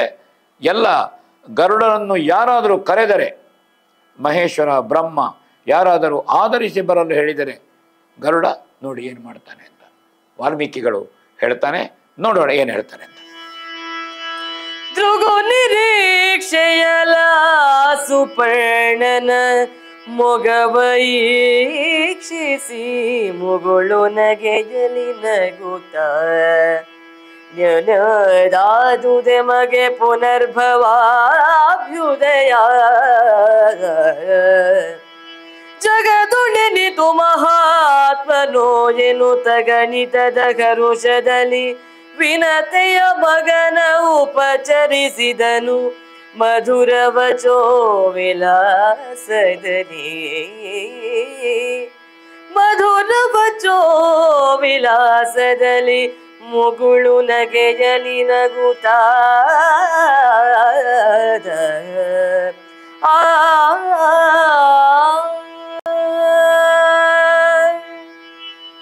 ಗರುಡರನ್ನು ಯಾರೇ ಬರಲಿಕ್ಕೆ ಹೇಳಿ ಹೇಳ್ತಾರೆ ವಾಲ್ಮೀಕಿ. ಗರುಡನನ್ನು ಯಾರೇ ಕರೀಲಿ, ಮಹೇಶ್ವರ ಬ್ರಹ್ಮ ಅದು ಯಾರೇ ಇರಬಹುದು, ಗರುಡನನ್ನು ಕರೀಲಿ, ಈ ಸೊಗಸನ್ನು ನೋಡ್ಬೇಕಂತೆ ಗರುಡನನ್ನು. ಏನು ಸೊಗಸು? ಈತನು ಶ್ರೀಹರಿ ಸಾಕ್ಷಾತ್ ಸರ್ವೇಶ್ವರ ರಾಘವೇಶ್ವರನನ್ನು ಜ್ಞಾನನಿಧಿಯಾಗಿ ಪ್ರಕಾಶಿಸಿರುವ ಶ್ರೀಮೂರ್ತಿ. ಮಹಾವಿಷ್ಣುವಿನ ದರ್ಶನ ಆಗುವುದು ಹೇಗೆ? ಗರುಡನನ್ನು ಕರೀರಿ. ಒಂದವ ಹೊತ್ತುಕೊಂಡು ಬರ್ತಾನೆ, ಇಲ್ಲದಿದ್ದರೆ ಎತ್ತಿಕೊಂಡು ಬರ್ತಾನೆ. ದೇವರ ದರ್ಶನ ಆಗುವುದು ಯಾವಾಗ? ಅರ್ಚಕ ದೇವರನ್ನು ತಲೆಯಲ್ಲಿಟ್ಟ ಆವಾಗ ದೇವರ ದರ್ಶನ ಆಗುವಂತ. ಅದೇ ರೀತಿ ಶ್ರೀಹರಿಯನ್ನು ತಲೆಯಲ್ಲಿಟ್ಟು, ತನ್ನ ಬಗಲಲ್ಲಿಟ್ಟು, ತನ್ನ ಹೆಗಲಲ್ಲಿಟ್ಟು ನಿತ್ಯ ಸಂಚರಿಸುವಂತಹ ಗರುಡ ಇದ್ದಾನಲ್ಲ, ಗರುಡನನ್ನು ಕರೆದ್ರೆ ನಾರಾಯಣನ ದರ್ಶನ ಆಗೋದಲ್ವೋ ಹೇಳ್ತಾರೆ ವಾಲ್ಮೀಕಿಗಳು ಕುಶಲವರಲ್ಲಿ. ಗರುಡ ಬೇರೆ ಅಲ್ಲ, ನಾರಾಯಣ ಬೇರೆ ಅಲ್ಲ ಅಂಥದ್ದಾಗ್ತದೆ. ಇದನ್ನು ನಾವು ತಿಳಿಬೇಕು. ಗರುಡನ ಬಗೆಗೆ ಕೃಪಾದೃಷ್ಟಿಯನ್ನು ಶ್ರೀರಾಮಚಂದ್ರ ಬೀರಿದನಂತೆ. ಪರನ ಪರ ಭವನ ಭವನ ಹೇಳ್ತಾರೆ ಗರುಡ ರಾಮನ ಕುರಿತಾಗಿ. ಆದರೆ ಇಲ್ಲಿ ಕೃಪಾದೃಷ್ಟಿಯನ್ನು ಯಾಕೆಂದ್ರೆ ರಾಮನಿಗೆ ಗರುಡ ಯಾರು ಅಂತ ಗೊತ್ತುಂಟು, ಗರುಡನಿಗೆ ರಾಮ ಯಾರು ಅಂತ ಗೊತ್ತುಂಟು. ಆದರೆ ಮಾನವ ಸಹಜವಾಗಿ ತನ್ನ ಕೃತಜ್ಞತೆಯನ್ನು ಹೇಳಬೇಕಾದ್ದು ರಾಮನಿಗೆ ಕೆಲಸ ಇಲ್ಲಿ. ಇದು ಮಾನವ ಸಹಜವಾದಂತಹ ಸಂಗತಿ. ಸುಪರ್ಣನ ಮೊಗವ ಈಕ್ಷಿಸಿ ಮುಗುಳು ನಗೆಯಲಿ ಅಂದರೆ ನೀನು ಯಾರು ಅಂತ ಗೊತ್ತುಂಟು ಗರುಡ, ನಾನು ಯಾರಂತ ನಿನಗೆ ಗೊತ್ತುಂಟು, ನಾವಿಬ್ರು ಯಾರು ಅಂತ ಹೇಳಿಕೊಳ್ಬೇಕಾಗಿಲ್ಲ. ಆದರೆ ನೀನು ಸಕಾಲದಲ್ಲಿ ಬಂದಿದ್ದಿ, ನಿನ್ನಿಂದ ನನಗೆ ಪುನರ್ಜನ್ಮ ಪುನರ್ಭವ ಮತ್ತೆ ಹುಟ್ಟಿದೆ. ನಾನಿಲ್ಲಿ ಈ ಭವಕ್ಕೆ ಪುನಃ ಬಂದಿದ್ದೇನೆ, ನಿನ್ನಿಂದಾಗಿ ನಾನು ಜನ್ಮ ಪಡೆದೆ. ನಾನು ಲೋಕದಲ್ಲಿ ನೀನೆಂತಹ ಮಹಾತ್ಮನೋ, ನೀನು ಮಹಾತ್ಮನಿದ್ದಿ ಅಂತ ರಾಮ ಹೇಳ್ತಾನೆ. ಯಾಕಂದರೆ ಕಪಿಗಳಿಗೆಲ್ಲ ಗೊತ್ತಾಗಬೇಕು, ಒಬ್ಬ ಉಪಕಾರ ಮಾಡಿದರೆ, ಸಹಾಯ ಮಾಡಿದರೆ ನಾವು ಕೃತಜ್ಞರಾಗಬೇಕಾದ್ದು. ಕೃತಜ್ಞತೆಯ ಮಾತುಗಳನ್ನು ಹೇಳಲಿಕ್ಕೇನು, ಮಾತಿಗೇನು ಬರಗಾಲ, ಅದನ್ನು ಹೇಳಬೇಕಾದ್ದು ಮುಖ್ಯ. ಬೇಡದೇ ಇದ್ದ ಮಾತು ತುಂಬ ಮಾತಾಡ್ತೇವೆ. ಒಬ್ಬನಿಗೊಂದು ಕೃತಜ್ಞತೆ ಧನ್ಯವಾದ ಹೇಳಲಿಕ್ಕೆ ನಮಗೆ ಸಮಯ ಇರುವುದಿಲ್ಲ.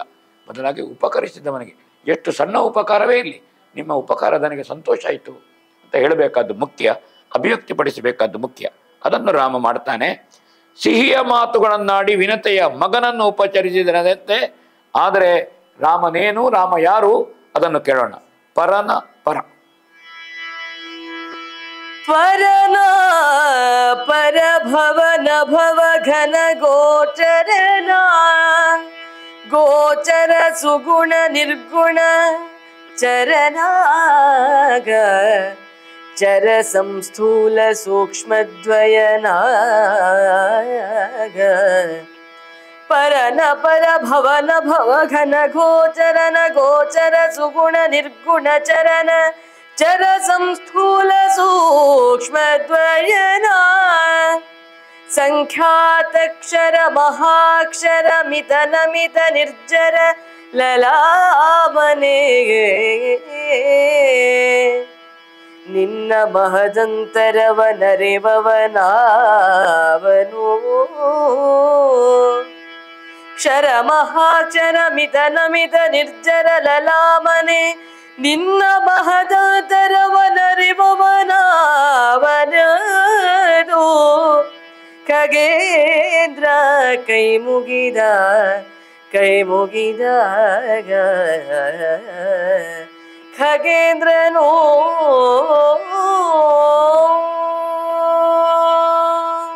ಗರುಡನಿಗೆ ಕೃತಜ್ಞತೆ ಹೇಳುವ ರಾಮ, ನಿನ್ನಿಂದಾಗಿ ಪುನರ್ಜನ್ಮ ಬಂತು. ನೋಡಿ, ಒಂದು ಸೇವ್ಯ ಸೇವಕ ಸಂಬಂಧ, ಒಂದು ಭಕ್ತ ಭಗವಂತ ಸಂಬಂಧ, ಒಂದು ಪೂಜಕ ಸಂಬಂಧ, ಶರಣ್ಯ ಸಂಬಂಧ. ಇಲ್ಲಿ ಗರುಡನಿಗೆ ನಾಚಿಕೆ ಆಯ್ತಂತೆ ಹಾಗೆ ಹೇಳುವಾಗ. ಅವ ಹೇಳೇ ಬಿಟ್ಟ, ಅತ್ಯುಚ್ಚನಲ್ಲಿ ನೀನು ಉಚ್ಚ, ಹುಟ್ಟುವವನಾದರೂ ನೀನು ಹುಟ್ಟಿಲ್ಲದ. ಈಗ ನೀನು ಹುಟ್ಟಿದ್ದಿ ದಶರಥನ ಮಗನಾಗಿ, ಆದರೆ ನಿನಗೆ ಹುಟ್ಟಿಲ್ಲ. ನಿನಗೆ ಹೇಗೆ ಹುಟ್ಟುವುದು, ಹೇಗೆ ನಿನಗೆ ಹುಟ್ಟಿಲ್ಲ, ಯಾಕೆ ನಿನಗೆ ಸಾವು ಇಲ್ಲ. ಅಂತಹ ವ್ಯಕ್ತಿತ್ವ, ನೀನು ಅವತರಣವಾಗಿ ಬಂದವ. ಕಾಣಿಸಿಕೊಳ್ಳುವವನಾದರೂ ನೀನು ಅದೃಶ್ಯ ಗುಣವುಳ್ಳವ. ನೀನು ಕಣ್ಣಿಗೆ ಕಾಣುವ ಮೂರ್ತಿಯೂ ಹೌದು, ಕಣ್ಣಿಗೆ ಕಾಣದಿರುವಂತಹ ವೇದವೂ ಹೌದು. ನೀನು ಎರಡೂ ಹೌದು. ನೀನು ಚಲನೆ ಉಳ್ಳವನಾದರೂ ನೀನು ಅಚಲ. ನೀನು ಜಂಗಮನಂತೆ ಕಾಣ್ತಿ, ಆದರೆ ನೀನು ಸ್ಥಾವರ, ಚಲನೆ ಇಲ್ಲ. ಈಗ ನೀನು ಓಡಾಡ್ತಾ ಇದ್ದಿ, ಲೀಲಾಮಾನುಷ ವಿಗ್ರಹವಾಗಿ ಹೋಗ್ತಾ ಇದ್ದಿ, ಆದರೆ ಅಲ್ಲ, ನೀನು ಸ್ಥಾವರ, ನೀನು ಸ್ಥಾಣುವಿನಂತೆ ಇರುವವನಲ್ವೋ. ಆ ಕಾರಣ ಸ್ಥೂಲನಾದರೂ ಸೂಕ್ಷ್ಮ. ನಮಗೆ ಕಾಣ್ತದೆ ಕಣ್ಣಿಗೆ ನಿನ್ನ ರಾಮ ಶರೀರ, ಆದರೆ ಕಣ್ಣಿಗೆ ಕಾಣುವಂತಹದ್ದಲ್ಲ. ನಿರ್ಗುಣನೂ ನಿರಾಕಾರನೂ ಆದವನು ಭಗವಂತ, ಆದರೆ ಸಗುಣೋಪಾಸನೆಯಲ್ಲಿ ಅವ ಕಾಣ್ತಾನೆ. ಅವನಿಗೆ ಮೂರ್ತ ರೂಪ ಇದೆ, ಅದನ್ನು ನಾವು ಹೇಳ್ತಾನೆ. ಎರಡಿಲ್ಲದ ಏಕನಾದರೂ ಲೆಕ್ಕಕ್ಕೆ ಸಿಕ್ಕದವನು. ಎರಡಿಲ್ಲ, ಅದ್ವೈತ ಭಾವ, ಭಗವಂತ ಒಬ್ಬನೇ, ಏಕಂ ಸತ್. ಆದರೆ ನಮಗೆ ಏಕಂ ಸತ್ ವಿಪ್ರಾಹ ಬಹುಧಾವದಂತಿ, ಬಾಕಿದ್ದವರು ಸಾವಿರ ಹೆಸರುಗಳನ್ನು ಕರೀತಾರೆ, ಸಾವಿರ ರೀತಿಯ ಮೂರ್ತಿಯನ್ನು ಪೂಜೆ ಮಾಡ್ತಾರೆ. ಅದೇ ಶಕ್ತಿ ಒಂದೇ, ತತ್ಸತ್. ಎರಡಿಲ್ಲದ ಏಕನಾದರೂ ಲೆಕ್ಕಕ್ಕೆ, ನಶ್ವರನಾದರೂ ಮಹಾಶಾಶ್ವತ. ನೀನು ಮಿತಿಗೆ ಒಳಪಟ್ಟವನಾದರೂ ಅಳತೆಗೆ ಸಿಗದವನು, ಅಸೀಮ ವ್ಯಕ್ತಿತ್ವದವನು ನೀನು. ನಿನ್ನ ಮಹಾ ಸಾಮರ್ಥ್ಯವನ್ನು ತಿಳಿದಬಲ್ಲವರು ಯಾರು? ಗರುಡ ಕೈ ಮುಗಿದನಂತೆ ಇದನ್ನು ಹೇಳ್ತಾರೆ. ಯಾರು ಸ್ವಾಮಿ ನೀನು? ನೀನು ಯಾಕೆ ಹೊರತಿ? ಮಾಯೆಯ ಮುಸುಕಿನ ತೆರೆ ತಿಳಿಯದವರೊಡನೆ ಹೊರತು ಬೇರೆ ಅಲ್ಲ. ಸ್ವಾಮಿ ನಾಚಿಸದೆ ನಿನ್ನ ನೆಚ್ಚಿನ ಸೇವಕನನ್ನು ಕಳುಹಿಸಿಕೊಡು ಹೇಳಿದ. ಬೇಡ, ನನಗೆ ಕೈ ಮುಗಿಡಬೇಡ, ನಾನು ಸೇವಕ, ನನ್ನನ್ನು ಮೆಲ್ಲ ನೀನು ಕಳುಹಿಸಿಕೊಡು, ಇದರ ನಿನ್ನ ಗುಟ್ಟು ಗೊತ್ತಾಗ್ತದೆ. ಈಗ ನೀನು ಇಲ್ಲಿ ನನಗೆ ಧನ್ಯವಾದ ಹೇಳಲಿಕ್ಕೆ ತಕೂತ್ರೆ ಬಹಳ ಸೊಗಸಾಗಿ ಹೇಳಿದ್ದಾನೆ. ಗರುಡನ ಕೈ ಮುಗಿದು ನಿಂತಾನಂತೆ.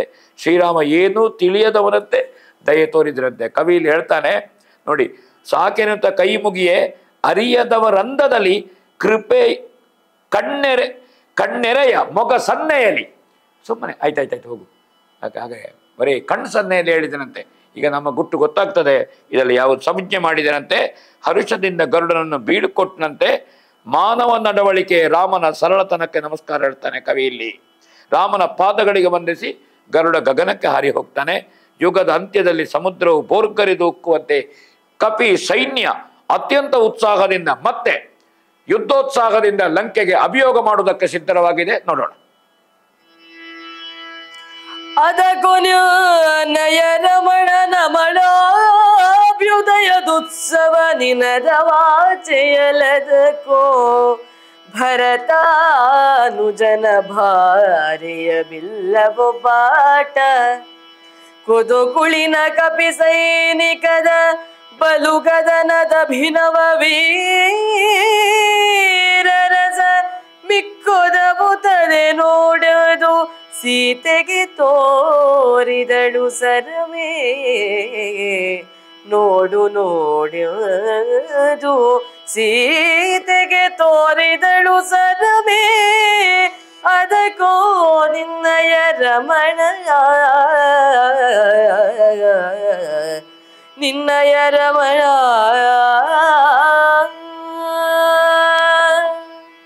ಸರಮೆ ತಾಯಿ ಸೀತೆಗೆ ತೋರಿಸ್ತಾಳೆ. ನೋಡು, ಅದಕ್ಕೋ ನಿನ್ನಯ ರಮಣನ ಅಭ್ಯುದಯವನ್ನು ನೋಡು. ನೀನು ಎದ್ದನಲ್ಲ ಶ್ರೀರಾಮಚಂದ್ರಮ. ಒಂದು ವಿಶ್ರಾಂತಿಗಾಗಿ ಮಲಗಿದಂತೆ ರಾಮ ಮಲಕೊಂಡಿರಬೇಕು, ಅವ ಎದ್ದನಲ್ಲ. ಏಳಿಗೆ ಉತ್ಸಾಹದ ಧ್ವನಿ, ಲಕ್ಷ್ಮಣನ ಬಿಲ್ಲಿನ ಟೇಂಕಾರ ಜೇಂಕಾರವನ್ನು ನೀನು ಕೇಳಲಿಲ್ವ? ಈಗ ನಾನು ಮೊದಲೇ ನಿನಗೆ ಹೇಳಿದ್ದೇನೆ. ಆವೇಶ ತುಂಬಿದ ಕಪ್ಪಿ ಸೈನ್ಯದ ಭಾರಿ ಕಾಳಗದ ವೀರರಸ ಉಕ್ಕುವಂತಹ ಹೊಸ ಉಲ್ಲಾಸವನ್ನು ನೋಡು ನೀನು. ಅವರ ಮೇಘದಂತೆ ಗರ್ಜಿಸುವ ಗರ್ಜನೆಗಳನ್ನು ನೀನು ಕೇಳು. ಸರಮೆ ಸೀತೆಗೆ ತೋರಿಸಿದ್ಲಂತೆ. ಆಮೇಲೆ ಒಂದು ಮಾತು ಹೇಳ್ತಾಳೆ, ಬಹಳ ಮುಖ್ಯವಾದಂತಹ ಮಾತು ಹೇಳ್ತಾಳೆ ಅವಳು. ನಿನ್ನ ಪತಿಯ ಕ್ಷೇಮವೆಂದು ನಾನು ಹೇಳಿಲ್ವೋ? ಮೊದಲೇ ನಿನಗೆ ಹೇಳಿದ್ದೇನೆ. ವಿಧವೆಯ ಲಕ್ಷಣ ಹೊಂದಿದ ಸ್ತ್ರೀಯರನ್ನು ಈ ಪುಷ್ಪಕ ಕೂರಿಸಿಕೊಳ್ಳುವುದಿಲ್ಲ. ಅದು ಬಹಳ ಮುಖ್ಯವಾದಂತಹ ಮಾತಿದು. ಪುಷ್ಪಕವನಿದು ಕೋ ಎಂದು ಹತ್ತಿತು ಅಂತ ಹೇಳ್ತಾರೆ. ಮಾತ್ರ ಅಲ್ಲ, ಪುಷ್ಪಕ ಧರಿಸದಿದು ವೈಧವ್ಯ ಲಕ್ಷಣದ ಅಂಗನೆಯರನ್ನು, ವೈಧವ್ಯದ ಲಕ್ಷಣ ಇರುವಂತಹ ಹೆಣ್ಮಕ್ಕಳನ್ನು, ಅಂಗನೆಯರನ್ನು ಪುಷ್ಪಕ ತಾನು ಏರಿಸಿಕೊಳ್ಳುವುದಿಲ್ಲ. ಹಾಗಾದ ಕಾರಣ ಸೀತಾ, ನಿನಗೆ ವೈಧವ್ಯದ ಲಕ್ಷಣವೇ ಇಲ್ಲ. ಇದ್ರೆ ಈ ಪುಷ್ಪಕದಲ್ಲಿ ನಿನಗೆ ಬರಲಿಕ್ಕೆ ಆಗೋದಿಲ್ಲ. ಅದರ ಮಹಾತ್ಮೆ ಅಪೂರ್ವವಾದದ್ದು ಅಂತ ಅವಳು ಹೇಳ್ತಾರೆ. ಇದು ಸತ್ಯ. ಸಾಗರ, ಚಂದ್ರ, ವಾಯು, ನಕ್ಷತ್ರ, ಗ್ರಹ ಹರ್ಷವು ನಷ್ಟವಾಗಲಿಲ್ಲ. ರಾಮನ ಏಳಿಗೆ ನಿನಗೆ ತಿಳಿಯುತ್ತದೆ. ಹೀಗೆ ಅತ್ಯಾನಂದದಿಂದ ಪುಷ್ಪಕವನ್ನು ಲಂಕಾನಗರದ ಕಡೆಗೆ ತಿರುಗಿಸಿದರಂತೆ. ಸುಗ್ರೀವರ ಅಪ್ಪಣೆಯ ಮೇರೆಗೆ ಇಡೀ ಕಪ್ಪಿ ಸೈನ್ಯ ರಾವಣ ಲಂಕಾಪಟ್ಟಣದ ಮೇಲೆ ಅಭಿಯೋಗ ಮಾಡಿತು ಅಂತ ಕವಿ ಹೇಳ್ತಾನೆ. ಸಮಯ ತಡ ಮಾಡಲಿಲ್ಲ. ನಾಳೆ ನಾಡಿನ ಪ್ರಶ್ನೆ ಇಲ್ಲ. 17ನೇ ಸಂಧಿಗೆ ಹೋಗೋಣ. ಲಂಕೆಯಲ್ಲಿ ಏನಾಯ್ತು ಕೇಳೋಣ.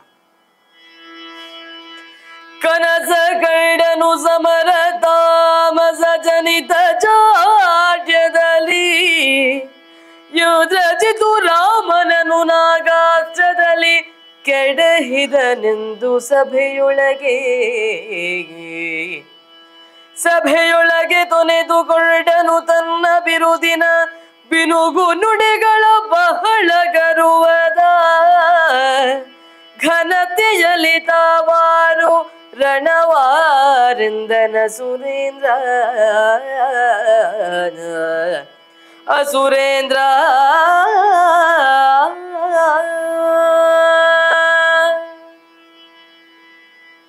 ಸರ್ಪಾಸ್ತ್ರದಿಂದ ಆದಂತಹ ಸೋಲಿನ ನೋವಿನಿಂದ ಕಪಿಗಳು ಕೆರಳಿದ್ರು. ಮೊದಲೇ ಕೆರಳಿದ್ದಾವೆ.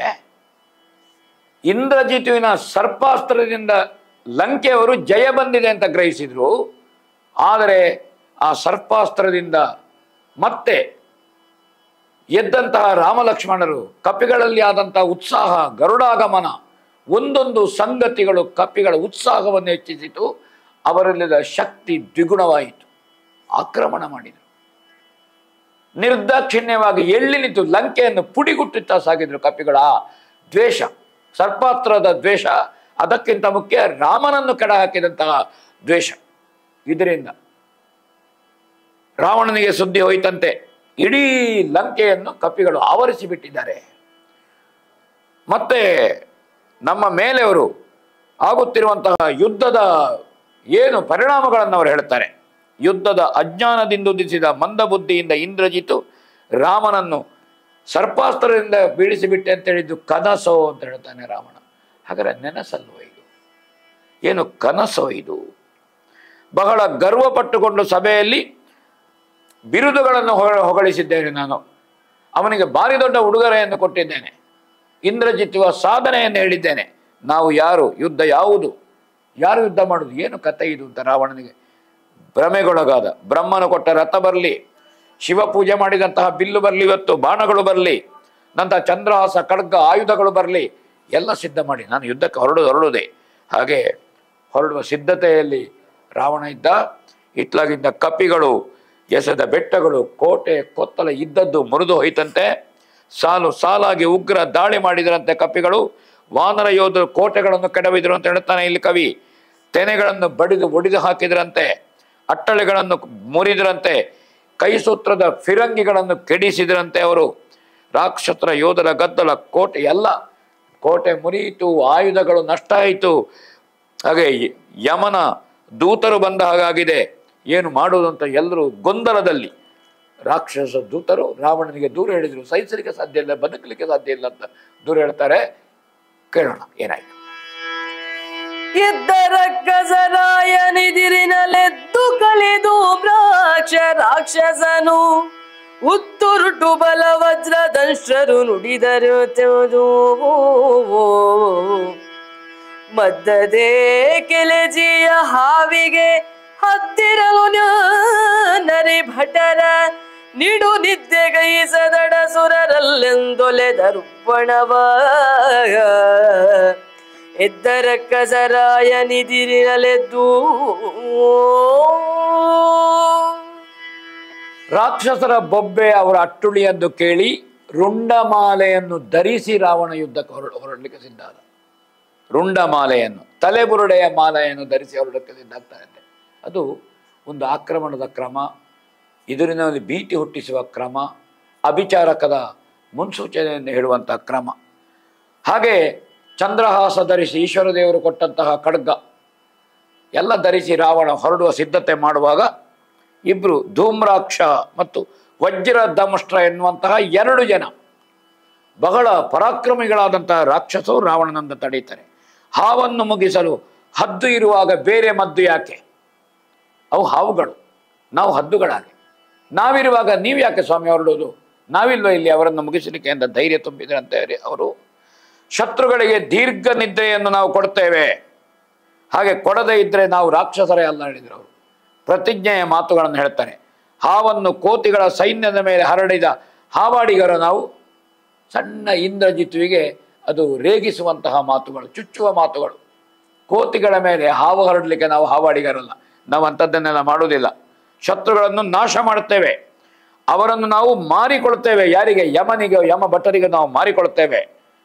ದೇವತೆಗಳು ಕಳವಳಗೊಂಡಂತೆ ಇವರ ವೀರೋತ್ಸಾಹದಿಂದ, ಇವರ ಯುದ್ಧ ಸಿದ್ಧತೆಯಿಂದ, ಇವರು ಹೊರಡೋ ರೀತಿಯಿಂದ. ವಜ್ರ ದಂಷ್ಟ್ರ ಮತ್ತು ಇನ್ನೊಬ್ಬ ಕಲಿ ಧೂಮ್ರಾಕ್ಷ. ಹಾಗೆ ಇವರ ಧೈರ್ಯದ ಮಾತುಗಳನ್ನು ಹೇಳಿದರು.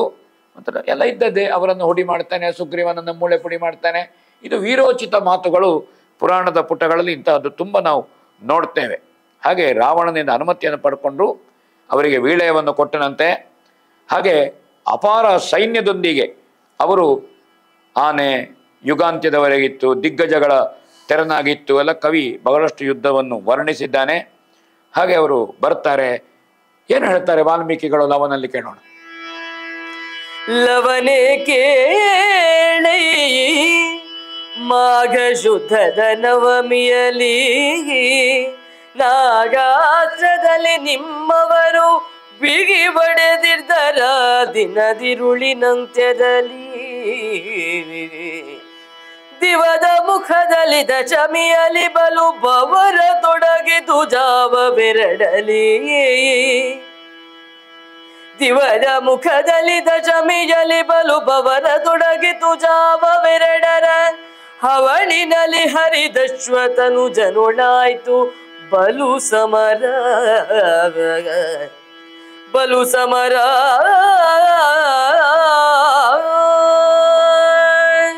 ಮಾಘ ಶುದ್ಧದ ನವಮಿಯ ದಿವಸ ಸರ್ಪಾಸ್ತ್ರ ಪ್ರಯೋಗ ಆಗಿದೆ ಅಂತ ಹೇಳ್ತಾರೆ ಇಲ್ಲಿ. ಹಾಗೆ ಅವರು ಸರ್ಪದ ಬಂಧನಕ್ಕೆ ಒಳಗಾದ್ರು. ಆದರೆ ದಶಮಿಯ ದಿವಸ ಭಾರಿ ಯುದ್ಧ ಆರಂಭ ಆಗಿದೆ. ಇಡೀ ಒಂದು ರಾತ್ರಿಯಲ್ಲಿ ಗರುಡ ಬಂದದ್ದ, ಕಪಿಗಳ ಉತ್ಸಾಹವೋ, ಲಂಕೆಗೆ ಹೋಗಿ ಬಿದ್ದದ್ದ, ಲಂಕೆಯನ್ನು ಹುಡಿ ಮಾಡಿದ್ದ, ರಾವಣನಿಗೆ ತಲೆಬೀಸಿ ಮಾಡಿದ್ದ ಎಲ್ಲ ಒಂದು ರಾತ್ರಿ ನಡೆದೋಗಿದೆ. ಮಾಘ ಶುದ್ಧದ ನವಮಿಯ ಸಾಯಂ ಸಂಧ್ಯೆ ಸರ್ಪಾಸ್ತ್ರದ ಪ್ರಯೋಗ ಆಗಿದೆ. ಮರು ದಿವಸ ದಶಮ ದಿವಸ ಭಾರಿ ಯುದ್ಧ ಮಾಡ್ತಾ ಇದ್ದಾರೆ ಅಂತ ಕಪಿಗಳು. ಮಲಗಿ ನಿದ್ದೆ ಮಾಡಿದವರಿಗೆಲ್ಲ ಆಶ್ಚರ್ಯ ಆಯ್ತದೆ. ನಿನ್ನೆ ಸರ್ಪಾಸ್ತ್ರದಿಂದ ಇವರು ಬಿದ್ದಿದ್ದಾರೆ ಅಂತ ನಾವು ಸಂಜೆ ಹೊತ್ತಿಗೆ ಲಂಕೆಯಲ್ಲಿ ವಿಜಯೋತ್ಸವ ಮಾಡಿದ್ದೇವೆ ನಿನ್ನೆ. ಇವತ್ತು ಬೆಳಗ್ಗೆ ಕಪಿಗಳು ಯುದ್ಧ ಮಾಡ್ತಾ ಇದ್ದಾರೆ. ಹಾಗಾದ್ರೆ ಏನು ನಡೆಯುತ್ತಿಲ್ಲಿ? ಇಡೀ ಲಂಕೆಯ ಪ್ರಜೆಗಳಿಗೆ ಆಶ್ಚರ್ಯ ಆಯಿತು. ಹಾಗಾದರೆ ನಮಗೆ ಜಯ ಬಂದದ್ದು ಸುಳ್ಳ, ಸರ್ಪಾಸ್ತ್ರ ಪ್ರಯೋಗ ಆದದ್ದು ಸುಳ್ಳ, ಇಂದ್ರಜಿತ್ವಿಗೆ ಭಾರಿ ದೊಡ್ಡ ಸನ್ಮಾನ ಬಹುಮಾನ ಮಾಡಿದ್ದು ಸುಳ್ಳ? ಅವರಿಗೆ ಆಶ್ಚರ್ಯ ಆಯಿತು. ಹಾಗಾದರೆ ಭಗವದ್ ಅನುಗ್ರಹ ಇದ್ದರೆ, ಯಾರಲ್ಲಿ ಧಾರ್ಮಿಕತೆ ಇದೆ ಅಲ್ಲಿಗೆ ದೇವರ ಅನುಗ್ರಹ ಇದೆ. ಮತ್ತೆ ಯುದ್ಧ ತೊಡಗಿದಂತೆ. ಸೂರ್ಯನ ಮಗ ಸುಗ್ರೀವನಂದ್ರೆ ಭಾರಿ ಯುದ್ಧ ನಡೆಯಿತು. ಬೆಳಗಿನ ಜಾವದಲ್ಲಿ ಹೇಮದ ಬೆಟ್ಟದ ಮೇಲೆ ಎರಗಿದ್ರಂತೆ, ಆಕಾಶದ ತುದಿಯವರೆಗೆ ಏರಿದವಂತೆ, ರಕ್ತ ತುಂಬಿ ಹೋಯಿತಂತೆ ಸಮುದ್ರದ ಉಪಾದಿಯಲ್ಲಿ. ಕಪಿಗಳ ಯುದ್ಧ ವೈಕ ಲವಣ ಸಮುದ್ರವನ್ನು ಸೇರಿತಂತೆ, ಇಲ್ಲಿಂದ ರಕ್ತ ಹರಿದು. ಇಂದ್ರಲೋಕ ಬ್ರಹ್ಮಲೋಕದಲ್ಲಿ ರಾಕ್ಷಸರು ಅಮರಾವತಿಯಲ್ಲಿರುವಂತಹ ವೇಶ್ಯೆಯನ್ನು ವೀರರು ಅಡ್ಡಗಟ್ಟಿದ್ರು. ಅಂದರೆ ಎಲ್ಲ ವೀರೋಚಿತವಾಗಿ ಯುದ್ಧ ಮಾಡಿ ಸತ್ರು, ಅವರು ಸ್ವರ್ಗವನ್ನು ಸೇರಿದ್ರು ಅಂತ ಕವಿ ಹೇಳ್ತಾನೆ. ಎಲ್ಲ ಕೋಟೆ ಕೊತ್ತಳ ಏನೆಲ್ಲ ಉಂಟು ಸರ್ವನಾಶ ಮಾಡ್ತಾರೆ ಕಪಿಗಳು ನಿರ್ದಾಕ್ಷಿಣ್ಯವಾಗಿ. ಹನುಮಂತನೇ ಮುಕ್ಕಣ್ಣನ ಹಾಗೆ ಯುದ್ಧಕ್ಕೆ ಸಿದ್ಧರಾಗಿ ನಿಂತರಂತೆ ಇವರನ್ನು, ಈ ವಜ್ರದಂಷ್ಟ ಮತ್ತು ಧೂಮ್ರಾಕ್ಷರನ್ನು ಎದುರಿಸಲಿಕ್ಕೆ. ಈ ಸಾಮಾನ್ಯ ಅಲ್ಲ, ಇಂತಹ ಯುದ್ಧ ನಡೆಯಿತು ಅಂತ ಹೇಳ್ತಾನೆ. ಕೇಳೋಣ ಮುಂದೆ ಏನು.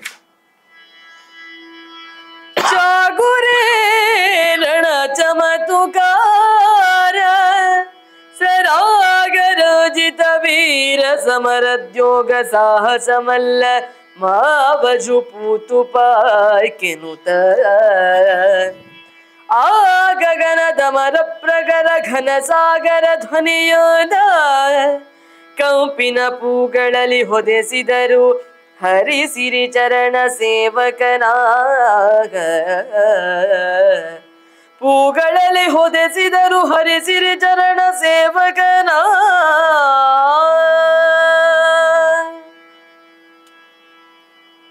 ಭಾರಿ ಯುದ್ಧ ಹನುಮಂತ ಮಾಡ್ತಾನೆ. ಹನುಮಂತನ ಭಯಂಕರ ಮುಷ್ಟಿ ಏಟಿನ ಎದುರು ಯಾರು ತಾರೆ ನಿಲ್ಲಬಲ್ಲರು? ಅವ ವಜ್ರ ಕಾಯನಿದ್ದಾನೆ, ವಜ್ರ ಮುಷ್ಟಿ ಇದೆ. ವಜ್ರಾಯುಧವು 100 ಚೂರಾಗಿ ಪುಡಿಯಾಗುವ ಹಾಗೆ ಹೊಡಿತಾನೆ. ವೀರಧೂಮ್ರಾಕ್ಷನ ತಲೆಬುರುಡೆ ಮಧ್ಯಕ್ಕೆ ಸೀಳಿ ಸಮನಾಗಿ 2 ಹೋಳಾಯಿತು ಅಂತ ಹೇಳಿದ್ದಾನೆ. ಹನುಮಂತನ ಯುದ್ಧದಲ್ಲಿ ನೆತ್ತಿಗೆ ಬಡದವ ಒಂದಷ್ಟು ಕಪಿಗಳನ್ನು ಸೋಲಿಸ್ತಾನೆ, ಬೀಳಿಸ್ತಾನೆ. ರಾಮ ಸೈನ್ಯದ ಮಧ್ಯೆ ಪ್ರವೇಶ ಮಾಡ್ತಾನೆ ಧೂಮ್ರಾಕ್ಷ. ನಿರ್ದಾಕ್ಷಿಣ್ಯವಾಗಿ ಹನುಮಂತ ಹೊಡಿದರಂತೆ. ಸ್ವರ್ಗಲೋಕದ ಸ್ತ್ರೀಯರು ನಗು ನಗುತ್ತಾ ಹರ್ಷದಿಂದ ಅವನನ್ನು ಎಳ್ಕೊಂಡು ಹೋದ್ರಂತೆ ಧೂಮ್ರಾಕ್ಷನನ್ನು. ಯುದ್ಧದಲ್ಲಿ ವೀರೋಚಿತವಾದಂತಹ ಸಾವು ಸಿಕ್ಕಿದೆ ಅಂತ ಅವರು ಸಾವು ಮಾಡಿದಂತೆ. ಯುದ್ಧ ಕುಶಲಿಯೇ, ನಿರಾತಂಕವಾಗಿ ಕಾಳಗ ಮಾಡುವ ವೀರನೇ ಬೇಷ್. ಅವನಿಗೆ ಹೊಗಳಿಕೆಯ ಮಾತುಗಳನ್ನು ದೇವತೆಗಳು ಹೇಳ್ತಾರೆ. ಯುದ್ಧ ಕಾರ್ಯದಲ್ಲಿ ಬಹಳ ಸಾಧನೆ ಮಾಡುವಂತಹ ಸರಿಗಟ್ಟುವಂತಹ ಜಗಜಟ್ಟಿಗಳು ನಿನ್ನೊಡನೆ ಇಲ್ಲ ಹನುಮಂತ.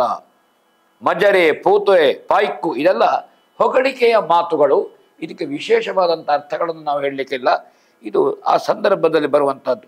ದೇವತೆಗಳು ಸಮುದ್ರ ಘೋಷದ ಧ್ವನಿಯಂತೆ ಕೂಗಿದರಂತೆ, ಸುವಾಸನೆಯ ಪುಷ್ಪವೃಷ್ಟಿ ಮಾಡಿದರಂತೆ, ಹರಿಯ ಪಾದ ಸೇವಕರ ಮೇಲೆ ಸುರಿದರಂತೆ, ಹನುಮಂತನಿಗೆ ಉಪಚಾರ ಮಾಡಿದರಂತೆ. ಭಯಂಕರ ಭೂತಗಳು, ರಾಕ್ಷಸರ ಹೆಣಗಳು ಎಲ್ಲ ತುಂಬಿ ಹೋದವಂತೆ. ವೀರ ವಜ್ರದ್ರಂಷ್ಟ ರಾಕ್ಷಸ ಸೈನ್ಯ ಮತ್ತೆ ಯುದ್ಧಕ್ಕೆ ಹನುಮಂತನನ್ನು ಎದುರಿಸಿ ನಿಂತರಂತೆ. ಯಾಕಂದರೆ ಒಬ್ಬನನ್ನು ಧೂಮ್ರಾಕ್ಷನನ್ನು ಕೊಂದಿದ್ದಾನೆ. ಆ ವಜ್ರದಂಷ್ಟನಿಗೆ ಸಿಟ್ಟು ಬಂತು. ಉಳಿದ ರಾಕ್ಷಸರು ಯಾರಿದ್ದಾರೆ ಇವರು ಹನುಮಂತನ ಮೇಲೆ ನಿಲ್ತಾರೆ. ಅವರು ಹನುಮಂತ ಕದನಕ್ಕೆ ಸಿದ್ದಾಗ ಅವಾಗ ಅಂಗದ ಬಂದು ಕೈ ಮುಗಿದ್ರಂತೆ ಹನುಮಂತನಿಗೆ. ಎಂತ ಭಾವಯ್ಯ, ನೀನೇ ಎಲ್ಲರನ್ನು ಕೊಂದು, ನಮಗೆ ಕೆಲಸ ಇಲ್ವ ಇಲ್ಲಿ? ಕೈ ಮುಗಿದನಂತೆ, ನನಗೊಂದು ಅವಕಾಶ ಕೊಡಬೇಕು, ಎಲ್ಲ ವಿಕ್ರಮಿಗಳನ್ನು ನೀನೇ ಕೊಂದೋದ್ರೆ ನಮಗೆ ರಾಮ ಸೇವೆಗೆ ಅವಕಾಶ ಇಲ್ವೋ? ನಾವು ರಾಮ ಸೇವೆಗಾಗಿ ಬಂದವರು, ನಮಗೂ ಅವಕಾಶ ಕೊಡಬೇಕು, ನೀನೇ ಎಲ್ಲರನ್ನು ಹೊಡೆಯುವುದಲ್ಲ ಅಂತ ಕೈ ಮುಗಿದ್ರಂತೆ ಅವ. ಈಗ ಬರುತ್ತಿರುವ ರಾಕ್ಷಸನ ಯುದ್ಧ ಮಾಡಲು ನನಗೆ ಅಪ್ಪಣೆ ಕೊಡು ಹನುಮಂತ ಭಾವ, ನೀನೊಬ್ಬನೇ ಯುದ್ಧ ಮಾಡೋದಲ್ಲ, ನಮಗೊಂದು ಅವಕಾಶ ಕೊಡು. ಹಾಗೆ ಶತ್ರುಗಳನ್ನೆಲ್ಲ ಚೆಲ್ಲಾಪಿಲ್ಲಿ ಮಾಡಿದ ಹನುಮಂತ, ಆಯ್ತು ಹೋಗು ಅಂಗದ ಕುಮಾರ ಹೋಗು, ನಿನ್ನ ಹಿಂದಿನಿಂದ ನಾನು ಇರ್ತೇನೆ, ನೀನೇ ಹೋಗು. ಅವನ ಜೊತೆಗೆ ವಜ್ರದಂಷ್ಟನ ಜೊತೆಗೆ ಯುದ್ಧಕ್ಕೆ ಹೋಗು ಅಂತ ಕಳುಹಿಸಿದನಂತೆ. ಆ ಸಂದರ್ಭದಲ್ಲಿ ವಿಭೀಷಣ ಬೆಂಗಾವಲಿಗೆ ನಿಂತನಂತೆ. ಯುದ್ಧ ಕಠಿಣವೋ, ಯುವರಾಜನೊಬ್ಬನೇ ಯುದ್ಧಕ್ಕೆ ಹೋದನೋ. ಹಾಗೆ ಲಕ್ಷ್ಮಣನನ್ನು ಅವನ ಬೆಂಗಾವಲಿಗೆ ರಾಮ ಕಳುಹಿಸಿಕೊಡ್ತಾನೆ. ಅವರಲ್ಲಿ ಯಾಕಂದ್ರೆ ವಾಲಿಗೊಂದು ಮಾತು ಕೊಡ್ತಾನೆ ರಾಮ. ವಾಲಿಯ ಅವಸಾನ ಸಂದರ್ಭದಲ್ಲಿ ಸುಗ್ರೀವ ಅಪರಾಧ ಮಾಡಿದರೆ ಕ್ಷಮಿಸಬೇಕು ರಾಮ ಅಂತ ಹೇಳ್ತಾನೆ. ಇಲ್ಲ, ನಾನು ಸುಗ್ರೀವನನ್ನು ನನ್ನ ತಮ್ಮಂದಿರ ಹಾಗೆ ಕಂಡುಕೊಳ್ತೇನೆ. ಎಲ್ಲಿಯಾದರೂ ಅಂಗದನಿಂದ ತೊಂದರೆ ಆದರೆ, ಅಂಗದ ತಂದೆ ತಪ್ಪು ನಡೆದು ಹೋದರೆ ತಿಳಿಯದೆ, ಆವಾಗ ಇಲ್ಲ, ನಾನು ಮಗನಂತೆ ನೋಡಿಕೊಳ್ತೇನೆ ಅಂಗದನನ್ನು ಅಂತ ರಾಮ ಮಾತು ಕೊಟ್ಟಿದ್ದಾನೆ. ಅದಕ್ಕಾಗಿ ಅಂಗದ ಯುದ್ಧಕ್ಕೆ ಹೋಗುವಾಗ ಅವರ ರಕ್ಷಣೆಗೆ ಒಂದಷ್ಟು ಕಪಿಮುಖ್ಯರು, ವಿಭೀಷಣ, ಲಕ್ಷ್ಮಣಾದಿಗಳನ್ನು ರಾಮ ಕಳುಹಿಸಿಕೊಡ್ತಾನೆ ಅವನ ರಕ್ಷಣೆಗೆ ಬೇಕಾಗಿ. ಹಾಗೆ ಬಿಲ್ಲಿಗೆ ಹಗ್ಗವನ್ನು ಬಿಗಿದು ನಾರಿ ಬಂಧನ ಮಾಡಿ ಬಾಣಗಳನ್ನು ಕೈಯಲ್ಲಿ ಹಿಡ್ಕೊಂಡು ರಕ್ಷಕನಾಗಿ ಲಕ್ಷ್ಮಣನೇ ನಿಲ್ತಾನೆಂತೆ ಆ ಅಂಗದನನ್ನು ಯುದ್ಧಕ್ಕೆ ಬೇಕಾಗಿ. ಹಾಗೆ ಅಂಗದನಿಗೂ ಮತ್ತು ಈ ವಜ್ರ ಧಮುಷ್ಟ ಯಾರಿದ್ದಾನೆ ಭಾರಿ ಯುದ್ಧ ನಡೀತಾನೆ ಅಂತವರಲ್ಲಿ ಎಲ್ಲ ದೇವತೆಗಳು ಹೆದರಿದ್ರು, ಅನುಗ್ರಹ ಮಾಡಿದ್ರು, ನೋಡಿದ್ರು, ಆಕಾಶದಲ್ಲಿ ಸಿಕ್ಕಿದ್ರು. ಇನ್ನು ಅವರ ಯುದ್ಧದ ಭಂಗಿಗಳನ್ನು, ವೈಖರಿಗಳನ್ನು ಇದೆಲ್ಲ ಸಹಜವಾಗಿ ಯುದ್ಧ ಪ್ರಿಯನ ತೊರವೆ ಹೇಳ್ತಾ ಹೋಗ್ತಾನೆ. ಹಾಗೆ ಯುದ್ಧದ ಹಂತ ಎಲ್ಲಿಗೆ ಬರ್ತದೆ ಅಂತ ನಾವು ನೋಡೋಣ. ಎಲ್ಲವೋ ನೀವು ರಕ್ಕಸರು ದಿವಿಜರಿಗಳ ಗಣಸುಗಳು, ನಾವು ಕಪಿಗಳು ಗಲಭೆಗಾಜುವೆ ಮಗೆ ಭಯಬಹುದ ಸುರ ದರ್ಶನಕ್ಕೆ. ಕಲಹ ನಿಮ್ಮದು ಬಿರುಸು ಕಡು ಕೋಮಲವು ನಮ್ಮಯ ಸಮಯ. ಕಲಹ ನಿಮ್ಮದು ಬಿರುಸು ಕಡು ಕೋಮಲವು ನಮ್ಮಯ ಸಮರವೆರಡರ ಹಳಹಳಿಕೆಯನು ನೋಡೆನುತ ತಿವಿದನು ನಿಶಾಚರನಾಗ. ಎಲ್ಲವೋ ನೀವು ರಕ್ಕಸರು. ಅಂಗದ ಹೀಯಾಳಿಕೆಯ ಮಾತುಗಳನ್ನು ಹೇಳಿದ, ತಮಾಷೆಯ ಹಂಗಿಸುವ ಮಾತುಗಳನ್ನು ಹೇಳಿದ. ಓ, ನೀವು ರಾಕ್ಷಸರು, ದೇವತೆಗಳು ನಿಮಗೆ ಸ್ಪರ್ಧಿಗಳು, ಅಥವಾ ನೀವು ದೇವತೆಗಳಿಗೆ ಸ್ಪರ್ಧಿಗಳು. ನೀವು ರಾಕ್ಷಸರು ಮತ್ತು ದೇವತೆಗಳು ಪರಸ್ಪರ ಸ್ಪರ್ಧಿಗಳು. ನಾವಲ್ಲಪ್ಪ, ನಾವು ಸಾಮಾನ್ಯ ಕಪಿಗಳು ಹೇಳ್ತಾನೆ. ನಾವು ಕಪಿಗಳು, ನಾವು ಗದ್ದಲಕ್ಕೆ ಹೆದರುತ್ತೇವೆ, ನಮಗೆ ನಿಮ್ಮಷ್ಟು ಧೈರ್ಯ ಇಲ್ಲ ಅಂತ. ನಾವು ಹೆದರುತ್ತೇವೆ ಗದ್ದಲಕ್ಕೆ ಅಂತ ಹೇಳಿದ. ನಿಮ್ಮ ಕದನ ಬಹಳ ಕೋಮಲವಾದದ್ದು ಅಂತ ಹೇಳ್ತಾನೆ. ರಾಕ್ಷಸನನ್ನು ಕಂಡ್ರೆ ನಮಗೆ ಭಯ ಆಗ್ತದೆ, ನಿಮ್ಮ ಕಾಳಗದ ಬಿರುಸು, ನಿಮ್ಮ ಕದನ ಕೋಮಲವಾದದ್ದು. ನಾವು ಸಾಮಾನ್ಯರು, ಈ ಇಬ್ಬರ ನಡುವಿನ ಹೊಯ್ದಾಟವನ್ನು ನೋಡು ಅಂತ ಹೇಳಿದವ. ಅದೆಲ್ಲ ಹೌದು. ಈಗ ನಮ್ಮ ಯುದ್ಧ ನೋಡು ನೀನು ಸ್ವಲ್ಪ. ನಿನಗೆ ದೇವತೆಗಳ ಜೊತೆ ಯುದ್ಧ ಮಾಡಿ ಗೊತ್ತುಂಟು, ಅನ್ನ ಕಡೆ ಮಾಡಿದ್ದಿ, ಕದನ ಭಯಂಕರನಿದ್ದಿ, ನಾವು ಕಪಿಗಳು ಓಡುವವರು ಎಲ್ಲ ಹೌದು. ಆದರೆ ನನ್ನ ಯುದ್ಧ ಸ್ವಲ್ಪ ನೋಡು ನೀನು, ನನ್ನ ಪೆಟ್ಟಿನ ರುಚಿ ನೋಡು ಅಂತ ಹೇಳ್ತಾನೆ. ಹಾಗೆ ವಜ್ರದ ಮುಷ್ಟರನ್ನು ಹಾರಿ ನೆಲಕ್ಕೆ ಕೆಡವಿ ಅವನನ್ನು ಗುದ್ದಿದಿನಂತೆ ಅವನ ಎದೆಗೆ ಅಂಗದ ಬಲವಾದ ಏಟಿನಿಂದ. ಅಲ್ಲಿ ಅವನ ಪ್ರಾಣ ಪಕ್ಷಿ ಹಾರಿ ಹೋಯಿತು, ಬಿದ್ದ. ಅಂಗದನು ಭುಜ ತಟ್ಟಿ ದೇವತೆಗಳಿಗೆ ಸಂತೋಷ ಆಗುವಂತೆ ಗರ್ಜಿಸಿದ. ಇವರೆಲ್ಲ ಸಂತೋಷಗೊಂಡ್ರು. ಅಂಗದನ ಪಾದಗಳಿಗೆ ಒದೆದು ಮೊಳಕೈಯಿಂದ ತಿವಿದ್ರಂತೆ, ಹೊಡೆದ್ರಂತೆ. ರಾಕ್ಷಸರ ಸೇರಿಕೊಂಡು ಅಲ್ಲಿ ಅಟ್ಟಿಸಿಕೊಂಡು ಹೋದ್ರಂತೆ. ಕಲ್ಪವೃಕ್ಷದ ಹೂಮಾಲೆಯನ್ನು ಅಂಗದನ ಕೊರಳಿಗೆ ಹಾಕಿದ್ರಂತೆ ಆ ಸಂದರ್ಭದಲ್ಲಿ ದೇವತೆಗಳು. ಹೀಗೆ ರಾಮನ ಸಮೀಪವನ್ನು ಸೇರಿದ್ರಂತೆ ಅಂಗದ, ಹನುಮಂತ ಇವರೆಲ್ಲ. ಹಾಗೆ ವಜ್ರಧಮುಷ್ಟನ ವಧೆಯನ್ನು ಅಂಗದ ಮಾಡ್ತಾನೆ, ಧೂಮ್ರಾಕ್ಷನ ವಧೆಯನ್ನು ಹನುಮಂತ ಮಾಡ್ತಾನೆ. 17ನೇ ಸಂಧಿ ಯುದ್ಧಕಾಂಡದಲ್ಲಿ ರಾವಣನ ಮಹಾಬಲಗಳು, ವಿಕ್ರಮಿಗಳು ಅಂತ ಯಾರಿದ್ದಾರೆ ಒಂದೊಂದೇ ಸೋಲ್ತಾ ಹೋಗ್ತಾ ಇದೆ. ಆ ದಿವಸ ಭಾರಿ ಜಯಘೋಷದಿಂದ ರಾಮಸೇನೆಯಲ್ಲಿ ವಿಜಯೋತ್ಸವ ಆಚರಿಸಿದರು ಅಂತ ಹೇಳ್ತಾರೆ. 18ನೇ ಸಂಧಿಯಲ್ಲಿ ನಾವು ಯುದ್ಧವನ್ನು ಗಮನಿಸೋಣ. ಕೇಳಿರೈ ಕುಶಲವರು ಕಪಿಗಳ ಕಾಳಗದ ಜಯವಾರ್ತೆ ಸಭೆಯಲ್ಲಿ ಕೇಳಿಸಿತು. ಕಡು ಭಯದಲ ಕೈಕತೆಯ ನಂದನನ ಮೌಳಿಯೊಲಹಿನ ಲಖಿಳ ಮಣಿಗಣ ಮೌಳಿಗಳ ಬೀಳ್ಕೊಟ್ಟು ಚಿಂತಾ ಬಾಲಕಿಯ ಬಳಿ ಬಿಡಿದು ಹೊಕ್ಕನು ತನ್ನ ಮಂದಿರವ. ಚಿಂತಾ ಬಾಲಕಿಯ ಬಳಿ ಬಿಡಿದು ಹೊಕ್ಕನು ತನ್ನ ಮಂದಿರವ. ಕೈಕಸೆಯ ಮಗನಿಗೆ ಕಪಿಗಳಿಗೆ ಜಯ ಬಂದ ಸುದ್ದಿ ಗೊತ್ತಾಯಿತು ಅಂತ ಹೇಳ್ತಾನೆ ಕವಿ. ಅಂದ್ರೆ ನಮಗೆ ಸೋಲಾಗಿದೆ, ಯಾರು ವೀರ ವಿಕ್ರಮಿಗಳಿದ್ದಾರೆ ಅವರು ಸತ್ತು ಹೋಗಿದ್ದಾರೆ. ಚಿಂತಾತುರನಾಗಿ ತನ್ನ ಅರಮನೆಯನ್ನು ಪ್ರವೇಶ ಮಾಡಿದರಂತೆ ರಾವಣ. ಯುದ್ಧದಲ್ಲಿ ಗೆಲ್ಲುವ ಸಾಮರ್ಥ್ಯ, ರಾಕ್ಷಸರ ಪೌರುಷ ಬಲವಾದದ್ದು, ರಾಕ್ಷಸರ ಕಾಳಗ ಬಹಳ ಬಿರುಸಿನದು, ಕದನದ ಬಾಣಗಳು ತಲುಪದೇ ಇರ್ತಾವಲ್ಲ, ಇದು ಯಾಕೆ? ಹಾಗೆ ಚಂದ್ರ ಹೊಳೆಯುವ ರತ್ನದ ಕವಚ ಮತ್ತು ವಜ್ರದ ರಕ್ಷಾಪದಕ ತಾಳಿಯನ್ನು ಧರಿಸಿ ಕಿರಣಗಳ ಶಿಬಿರದ ರಕ್ಷಣೆಯಲ್ಲಿ ಆಕಾಶವನ್ನೇರಿದ. ರಾತ್ರಿ ಆಯಿತು. ಯುದ್ಧದಲ್ಲಿ ಸಂತೋಷದ ಸುದ್ದಿ ಬರಲಿಲ್ಲ. ಸೂರ್ಯನು ಹುಟ್ಟುತ್ತಿದ್ದಂತೆ ದಾಳಿಯ ತಮಟೆಗಳು ಬಾರಿಸಿದ್ರಂತೆ, ಕಪಿಗಳ ಉತ್ಸಾಹ ಮೇಲೆ ಮೀರಿದ್ರಂತೆ, ಗದೆ ಕಡಕ ಪಾಶಗಳನ್ನು ಹಿಡಿದು ಗುಂಪು ಗುಂಪಾಗಿ ಸಿದ್ಧವಾದ್ರಂತೆ. ಒಂದು ಕಡೆಯಿಂದ ರಾಕ್ಷಸರು, ಒಂದು ಕಡೆಯಿಂದ ಕಲ್ಲು ಮರ ಗುಡ್ಡಗಳನ್ನು ಹಿಡ್ಕೊಂಡಂಥ ಕಪಿಗಳು ಒಂದು ಕಡೆಯಲ್ಲಿ, ಇವರು ಸಿದ್ಧರಾಗಿದ್ದಾರೆ. ಆಸ್ಥಾನದಲ್ಲಿ ರಾಜನಿಂದ ಬೀಳ್ಕೊಂಡವ ಅಕಂಪನ 200 ಅಕ್ಷೋಹಿಣಿ ಸೇನೆಗಳೊಂದಿಗೆ ಹೊರಟ. ಅಕಂಪನ ಅಂದರೆ ಯುದ್ಧ ವರದಿಯನ್ನು ಮಾಡಿದ್ದ. ಶೂರ್ಪನಖ ಕರ್ಣನಾಸಾಚ್ಛೇದಾಗಿ ಜನಸ್ಥಾನದ ಪಂಚವಟಿಯಲ್ಲಿ ಅಥವಾ ಪಂಚವಟಿಯ ಜನಸ್ಥಾನದಲ್ಲಿ 14,000 ರಾಕ್ಷಸರು ಸತ್ತಂತಹ ವರದಿಯನ್ನು ಮೊದಲಿಗೆ ರಾವಣನಿಗೆ ಹೇಳಿದವ ಅಕಂಪನ. ಮೊದಲಿಗೆ ಹೇಳಿದ್ದು. ಆಮೇಲೆ ಶೂರ್ಪನಖಿ ತನಗೆ ಬೇಕಾದಂತೆ ವರದಿ ಹೇಳಿದ್ಲು. ಅಕಂಪನದಿಂದ ರಾವಣನಿಗೆ ಸತ್ಯದ ಸಂದೇಶ ಬಂದಿದೆ. ಶೂರ್ಪನಖಿ ತನಗೆ ಬೇಕಾದಂತೆ ರಾವಣನ ಮನಸ್ಸಿಗೆ ಯಾವುದು ಹೇಳಿದರೆ ಸಂತೋಷ ಆದೀತು ಆ ಸ್ತ್ರೀ ಲಂಪಟತನದ ಮಾತುಗಳನ್ನು ಅವಳು ಹೇಳಿದ್ಲು. ಸೀತೆಯ ಸೌಂದರ್ಯವನ್ನು, ನಿನಗೆ ಬೇಕಾಗಿ ನಾನು ಸೀತೆಯ ಮೇಲೆ ಅಪಹರಿಸಲಿಕ್ಕೆ ಹೋದದ್ದು, ಕೈ ಇಕ್ಕುವುದಕ್ಕೆ ಹೋದದ್ದು, ಆವಾಗ ರಾಮನ ತಮ್ಮನಿಂದ ನನ್ನ ಕರ್ಣನಾಶ ಛೇದ ಆಯಿತು ಅಂತ ಅವಳು ಹೇಳುವಂಥದ್ದು. ಅಕಂಪನ ಸತ್ಯ ವರದಿ ಮಾಡಿದ್ದಾನೆ. ರಾಮನ ಮೇಲೆ ಬೀಳುವ ಶೂರ್ಪನಖಿಯ ಪ್ರವೃತ್ತಿ, ಸೀತೆಯನ್ನು ತಿಂದು ಮುಗಿಸ್ತೇನೆ ಅಂತ ಹೇಳುವ ಪ್ರವೃತ್ತಿ, ಆವಾಗ ಲಕ್ಷ್ಮಣ ಬಂದಂತಹದ್ದು, ಅಲ್ಲಿಯ ಎಲ್ಲ ಸಂಗತಿಯನ್ನು ಹೇಳಿದ್ದಾಳೆ. ಆ ಅಕಂಪನ ಬಹಳ ಯುದ್ಧ ವಿಕ್ರಮಿ ಇದ್ದಾನೆ. ಅವ 2 ಅಕ್ಷೋಹಿಣಿ ಸೇನೆಯೊಂದಿಗೆ ಯುದ್ಧಕ್ಕೆ ಹೊರಟ ಅಂತ ಕವಿಯಲ್ಲಿ ಹೇಳ್ತಾನೆ. ಪರಿಶುದ್ಧವಾದ ಮೋಕ್ಷ ವಿದ್ಯೆ ಎದುರಿನಲ್ಲಿ ಸಾಮಾನ್ಯ ವಿದ್ಯೆಗಳ ಸಮೂಹ ನಿಲ್ತದ ವಾನರರಾಜ ಸುಗ್ರೀವನು ಚಿಕ್ಕ ಅಣುವಿನಂತೆ ಭಾವಿಸಿ ಕಾಣುತ್ತಿದ್ದಾನೆ ಅಂತ ಹೇಳ್ತಾರೆ. ಯಾಕಂದ್ರೆ ಅವರಿಗೆ ಸಾಮರ್ಥ್ಯ ಇತ್ತು, ರೂಪ ಮರೆಸುವಂತಹ ಸಾಮರ್ಥ್ಯ ಇತ್ತು. ಸೂರ್ಯವಂಶದ ರಾಮನ ಸೈನ್ಯ ಕುಣಿದು ಅವರು ಯುದ್ಧಕ್ಕೆ ಸಿದ್ಧರಾದರು. ಅಕಂಪನನ ಜೊತೆಗೆ 2 ಕಡೆಯ ಸೈನಿಕರು ಮುಖಾಮುಖಿಯಾದರು. ಹಾಗೆ ಗಂಧಮಾದನ ಎನ್ನುವಂತಹ ಕಪಿಮುಖ್ಯ, ಶರಭ, ಶತಬಲಿ, ಗಜ, ಗವಯ, ಹಾಗೆ ಇವರೆಲ್ಲ ಯುದ್ಧಕ್ಕೆ ಸಿದ್ಧರಾಗಿ ಅಕಂಪನನ್ನು ಎದುರಿಸಲಿಕ್ಕೆ ಬಂದರಂತೆ. ಅವಾಗ ರಾಮನ ನಿಲುಮೆಗಳನ್ನು ನಾವು ಕೇಳೋಣ. ಮುಳಿದರಾರೇ ನಿಲುವವರು ಮೈ ತಿಳಿಯ ಗರ್ಡ ನಗರುವ ಕಿಂಕರನೊಳಗೆ ಕದನದಲ ಸುರ ಮಾನವ ಭುಜಂಗರಲಿ ಮಲೆತು ಮೋಹಿದ ಗಜ ತುರಂಗಾವಡಿವರೂಥ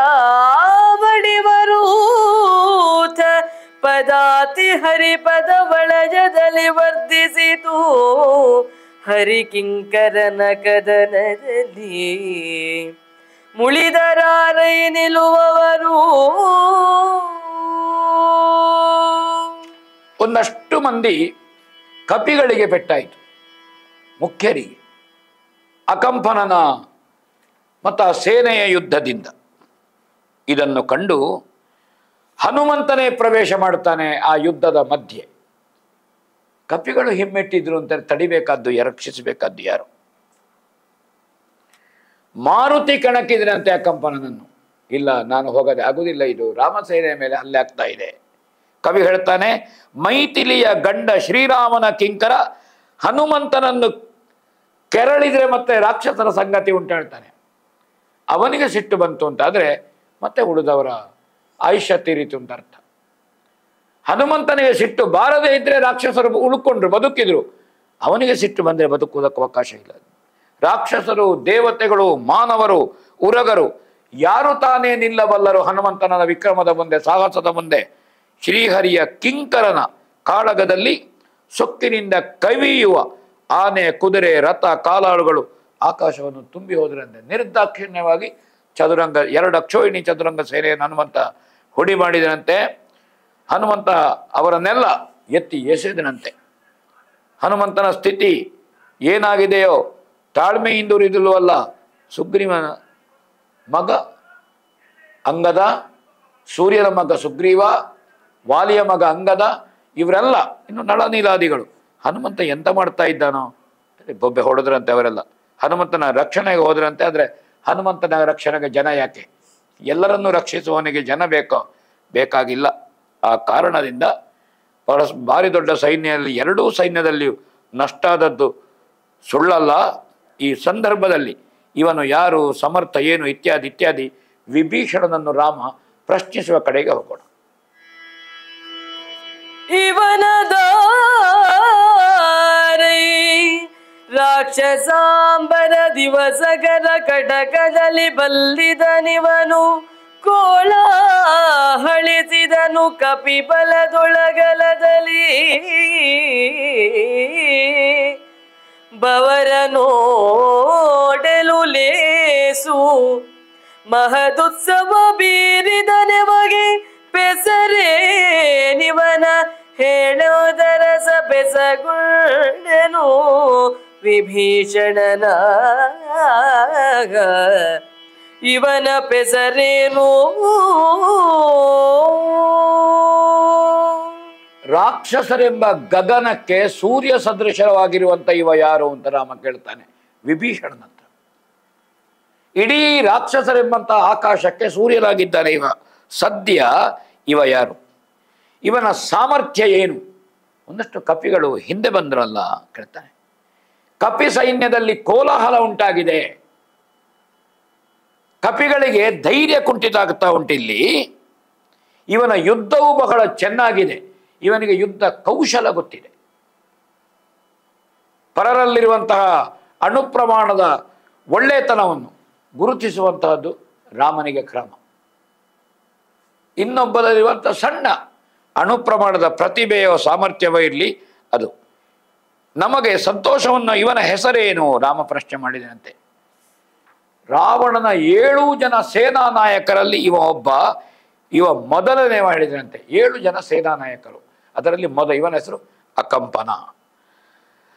ದೇವತೆಗಳ ಜೊತೆಗಿನ ಯುದ್ಧದಲ್ಲಿಯೂ ಅಕಂಪನ ಇದ್ದ ಕಾರಣ ರಾವಣನಿಗೆ ಗೆಲುವಾಗಿದೆ ಲಂಕೆಗೆ. ಬಾಣ ಪ್ರಯೋಗದಲ್ಲಿ ಶಿವನಿಗೆ ಸಮಾನನಾದಂಥ ವಿಕ್ರಮಿ ಇವ ಅಂತ ಹೇಳ್ತಾರೆ. ಇವನಿಗೆ ಅಕಂಪನ ಅಂತ ಹೆಸರು. ಕಂಪನವೇ ಇಲ್ಲ ಅವನಿಗೆ ಯುದ್ಧದಲ್ಲಿ, ಭೀತಿಯೇ ಇಲ್ಲ.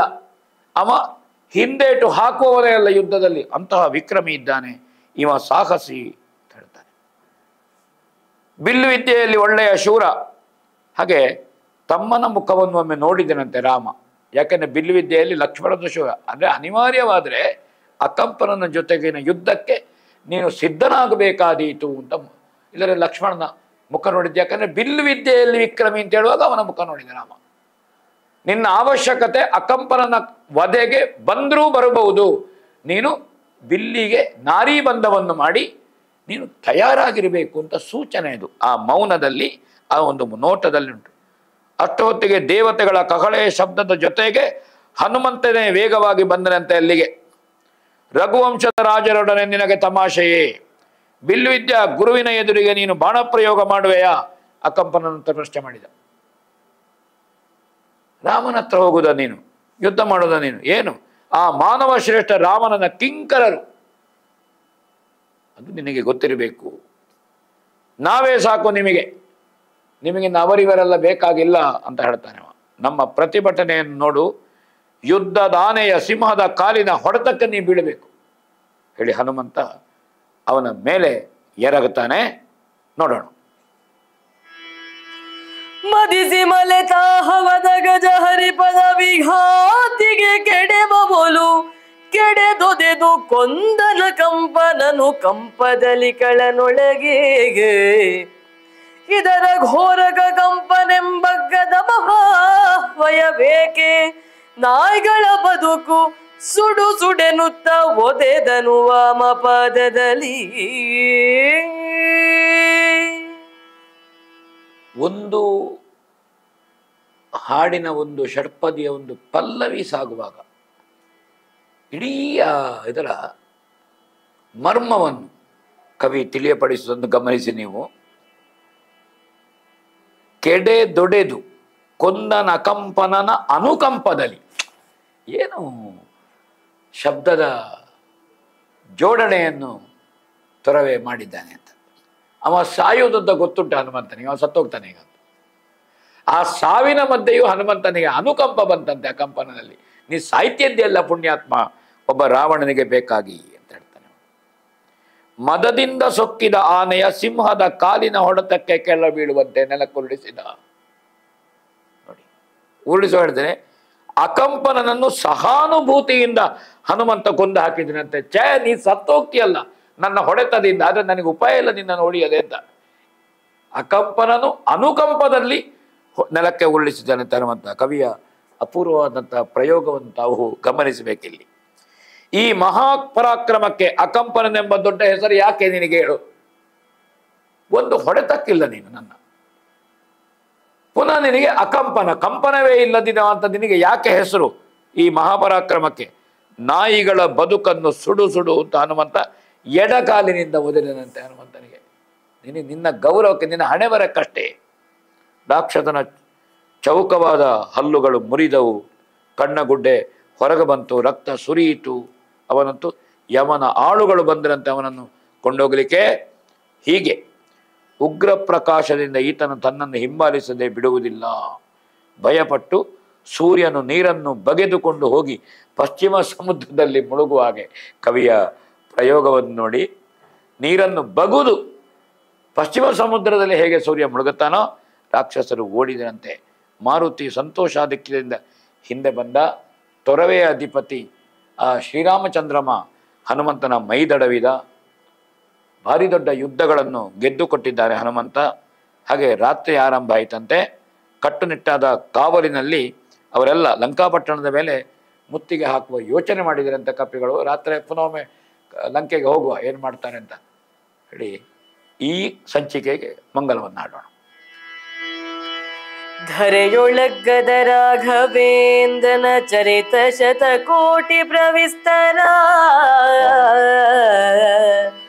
ವರ ಮಹಾಚಾರಿತ್ರ ರಚನಾ ಸುಪ್ರಬಂಧದಲ್ಲಿ ಪರಮ ಭಕ್ತಿಯೊಳವನೊಂದಕ್ಷರವ ಕೇಳ್ದನರಂಗೆ ಪಾತಕ ಹರೆವುದೆಂದು ಕುಮಾರರಿಗೆ ವಾಲ್ಮೀಕಿ ಮುನಿ ನುಡಿದಾಗ. ವಾಲ್ಮೀಕಿ ಮುನಿ ನುಡಿದ